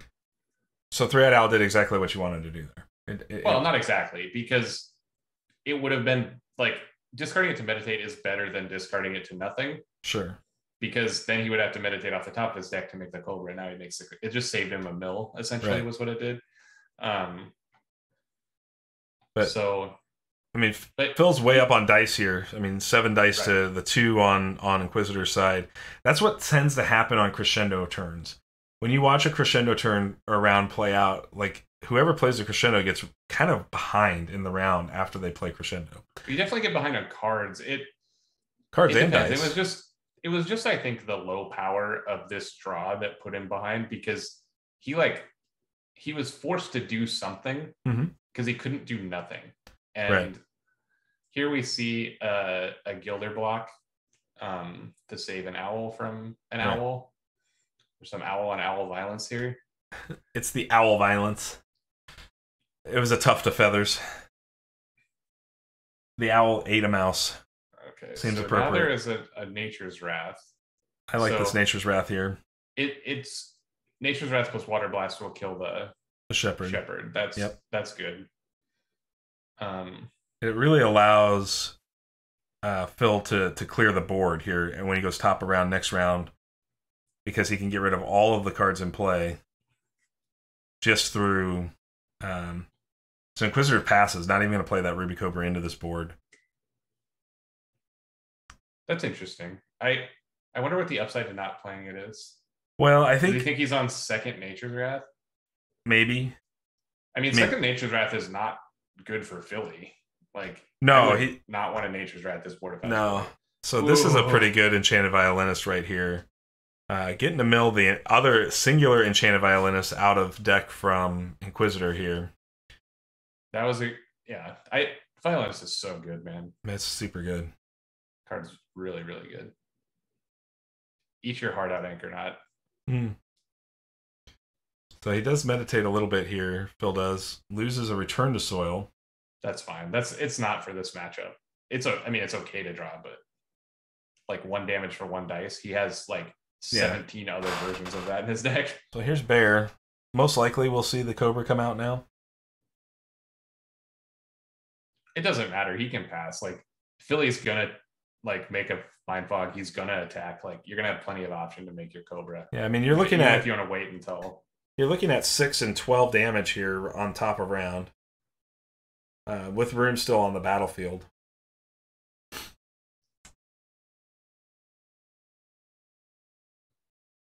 Yeah, this is a big attack, and the next one's going to be big too. Yeah, because the Mind Fog Owl just dies at top of round to the Enchanted Violinist side action before you attack. So, right, the Mind Fog is dead to 17 things. Like, it's dead to Water Blast. It's dead to Nature Ping. It's dead to your point, Violinist, whatever. Well, the Violinist is the literal best to kill it because you get the card off the top of the deck too. Right. I think that's probably what he'll do. I'm just saying, like if he wants to attack with the Violinist, he can. Like, sure. That would be the upside of not using it to finish off the Owl. Now, I mean, Inquisitor's up by 5 cards, so Inquisitor's mill plan is working better, but I think the clock is on for Inquisitor here. We're going to watch Aradel guard this. Be a PD guard, yeah. Is he dead? No, I don't think so. I mean, he can't block any of the 2-power guys. So it's 6, so he'd go to 15. He's 4 away. Okay, yeah. He won't be able to kill him. Because he doesn't have some big pump or anything. He goes to 9. I think we're going round 3 here. Yep, we're in round 3. This is going to have to be a hell of a draw step for the Leo here, I think. Because I assume that Philly is going to kill the Owl and send the 6. Yep. Yeah, I mean, you're going to take your shot while you have it. That's what your deck does, right? So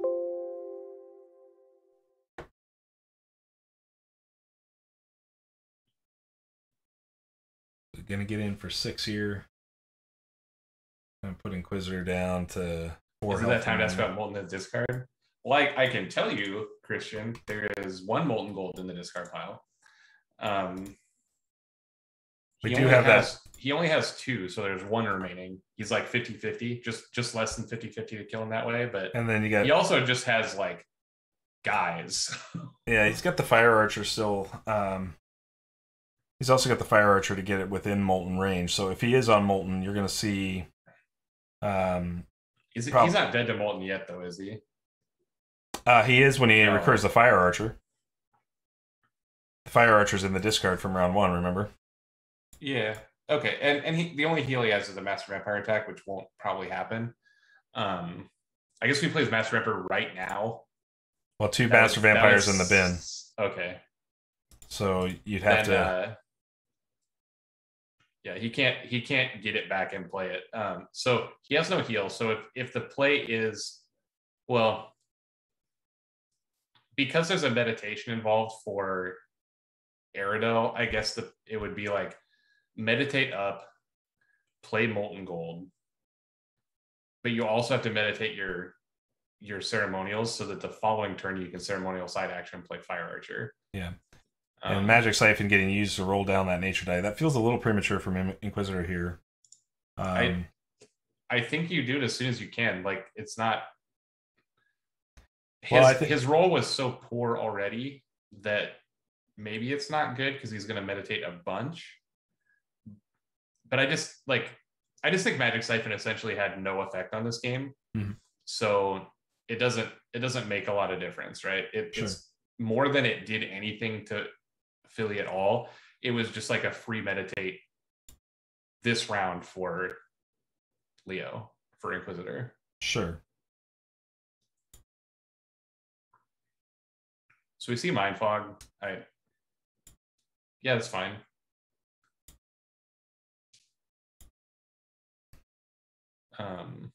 Activates his 3-eyed. Yep.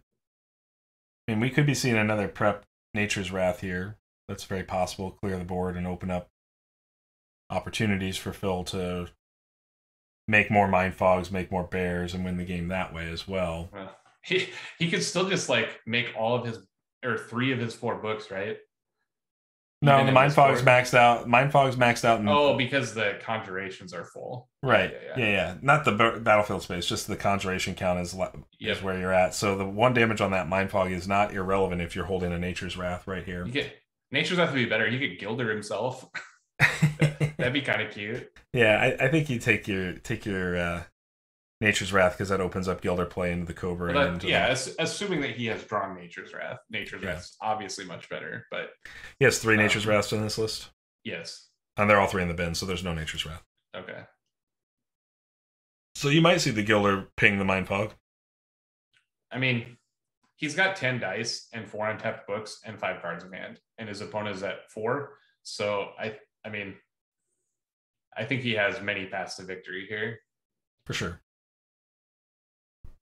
But yeah, I mean, Gildering your own owl and then remaking it is cute. Like, it's fine. So here's an attack for 3. Mills a call upon the realms.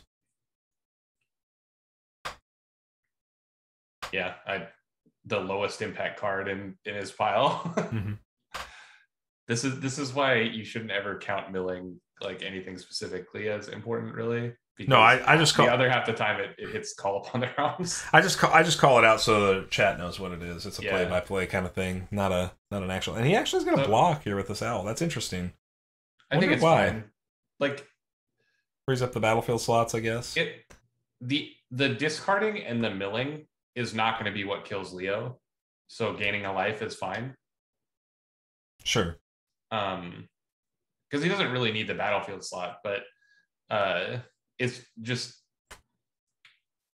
the owl is just so low, especially after he attacks and doesn't play crescendo.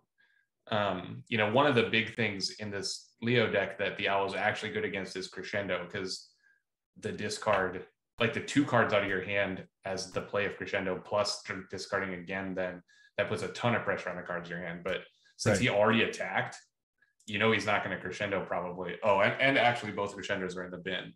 So my spiel was not important. Yeah. But so I gain a life is fine. It's back to Phil here. So Phil just makes another bear. Knows it's safe right now, because if he plays Cobra, you just get in for 2. And if you do have that final Molten Gold in your hand of 5 here, you've got the game wrapped up at that point. Right. This bear isn't completely safe. Obviously, there is 1 Fester and 1 Blood Chains remaining.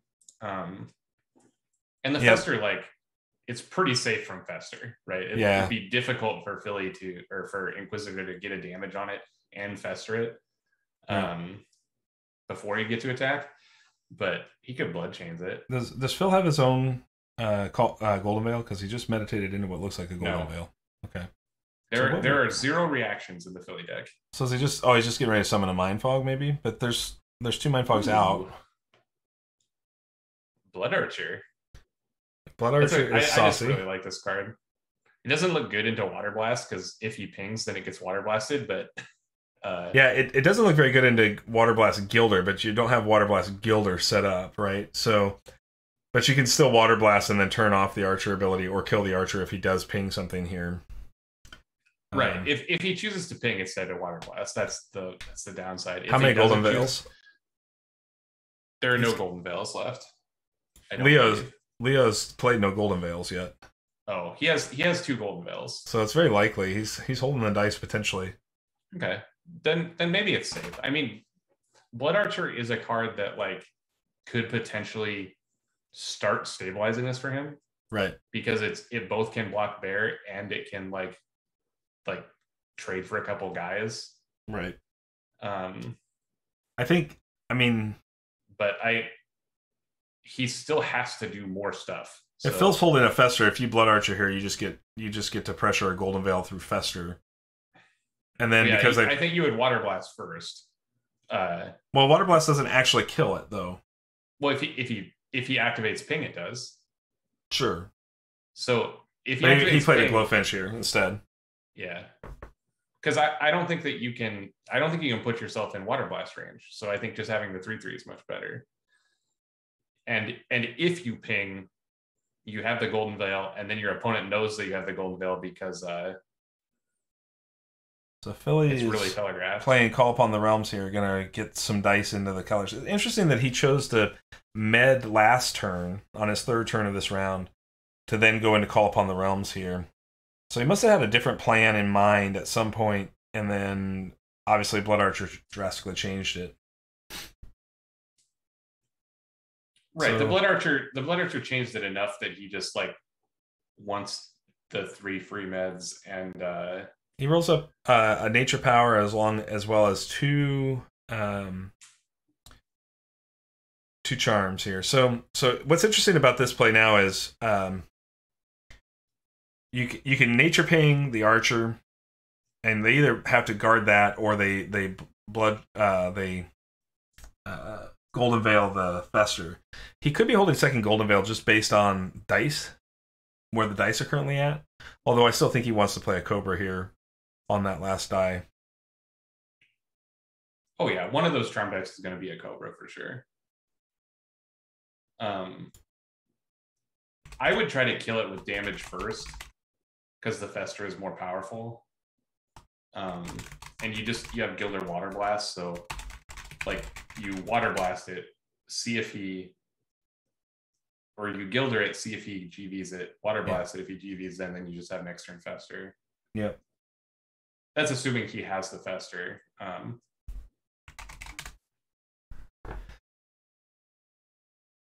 Okay. So we do see the Cobra come down. Cobra looking particularly sad if this Archer gets moved out of the way. Yeah, so here's the play we were talking about. I assume he's going to go after the Archer here. Yeah.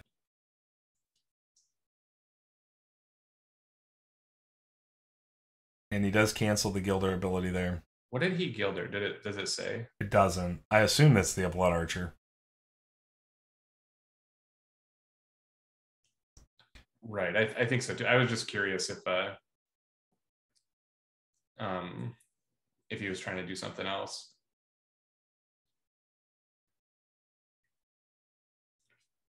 Anguish comes off the top of Inquisitor's deck. Anguish would look pretty good here at this stage in the game. Be okay, I guess. Like, no, I don't think you can cancel the summon component. Bparousis. Uh-oh, something happened here.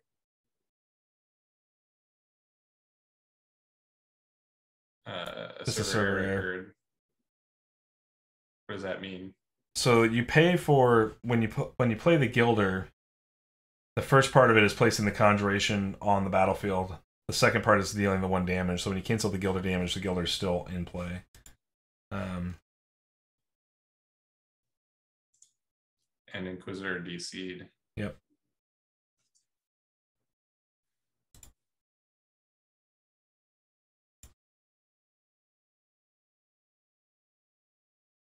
Okay, he's back. Yep. I think they're just logging the server errors now when that happens. Yeah, that's what happened. That's how I used to play in Ashes 1.0. Okay, yeah, but in this rule set, Gilder is actually the first step is placing the Gilder, second step is dealing the damage. So I'm sure we're just going to see Aradel tank 1 hit here.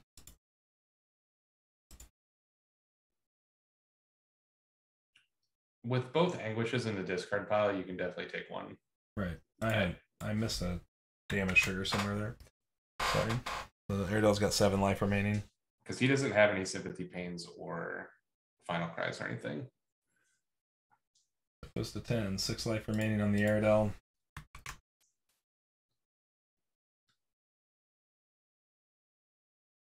I've been having some weird issues with it too, Cam, where it looks like I'm in the game, but nothing's responding. I can't click anything or do anything. Okay. Yeah, so Aradel takes 1. I actually like the Golden Veil to Gilder Ping there because the Gilder Ping makes both other effects lethal.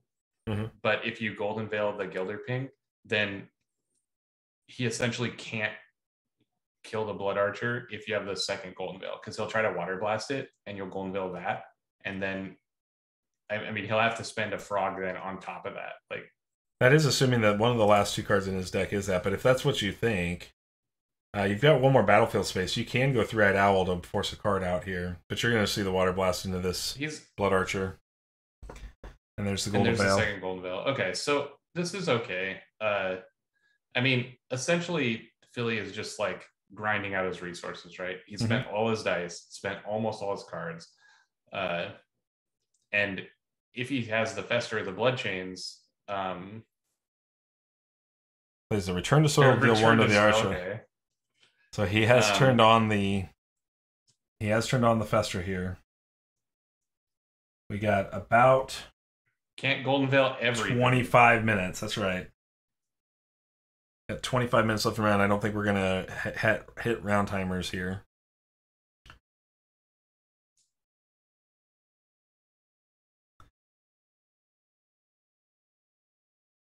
So now if I'm Inquisitor, I think I use the Blood Archer, right?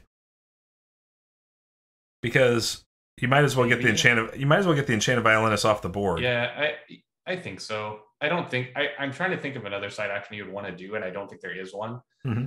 With him just having 1 card and 1 sympathy. So yeah, I would shoot either Violinist or the Mind Fog with a damage on it.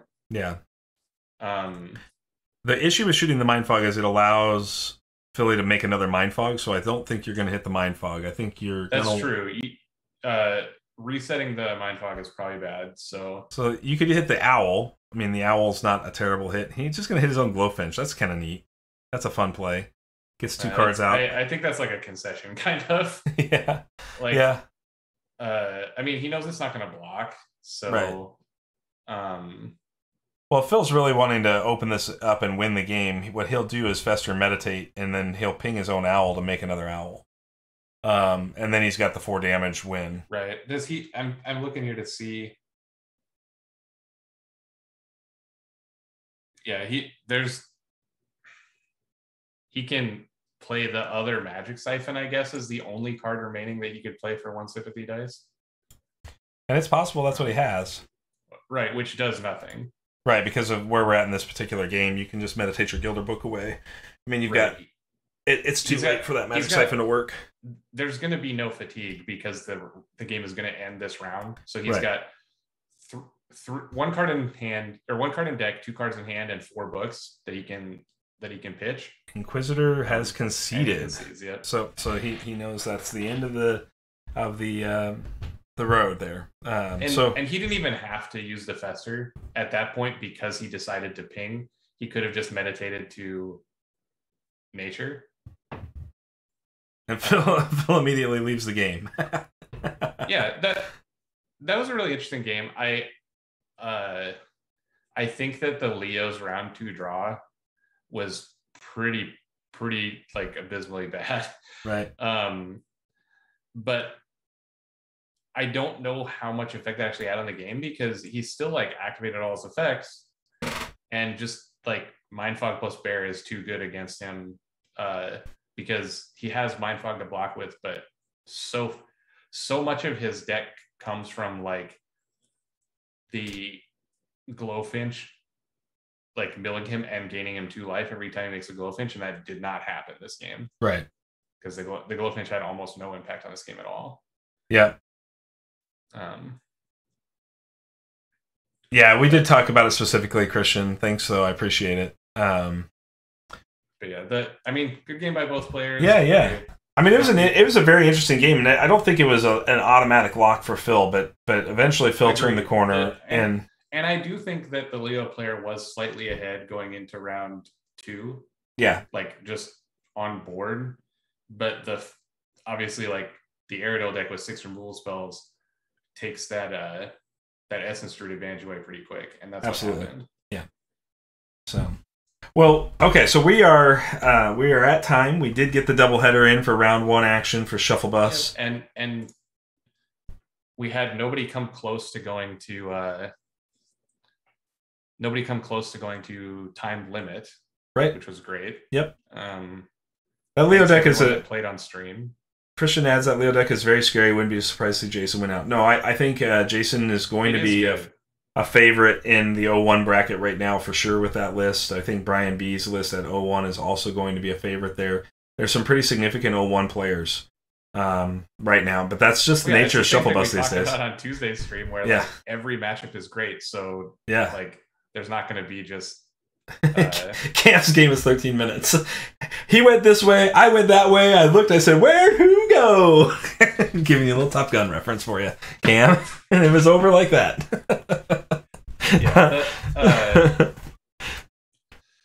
Yeah, both games great. I mean, I enjoyed watching the Orrick deck specifically because it had a bunch of new cards in it. But yeah.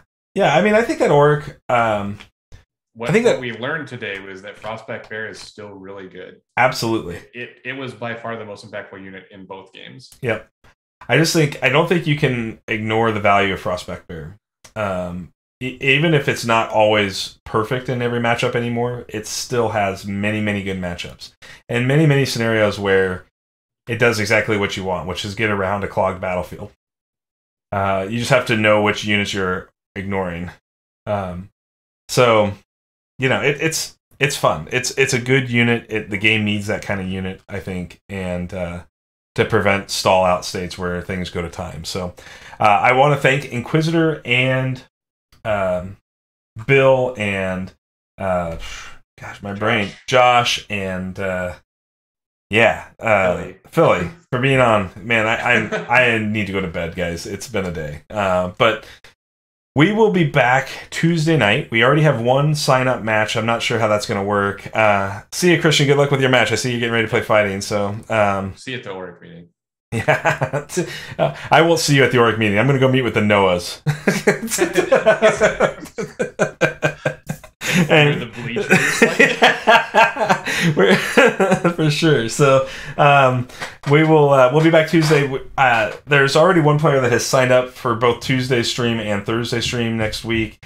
I'm not sure how that works exactly because you don't know who your opponent is and whether your opponent can play at that level. So I guess just keep me in the loop. Make sure that you confer with your opponent about the time slot being good before you sign up for the time slot. Because Noahs are 0 and 2 right now. Aren't there only 2 Noahs, Cam? I thought Chaos Theory. Is Chaos Theory done already too? And did he lose? He plays me like now. Oh, okay. We're gonna play immediately after the stream. All right. Well, good luck to you as well, Neil. 3 Noahs. Okay, Skak's got a Noah. He went 0-2. Got it. Okay. So that's where you got your 0-2 from. Got it. So no pressure, Cass. You got to beat me for the Noah rep. The Noah Club. Otherwise, Jesse's going to come to a really sad Noah meeting. A sad Noah meeting as an Orrick that's playing Shadowhounds. So probably end up being an over meeting for everybody. Kind of like Mass Wolves. Kind of.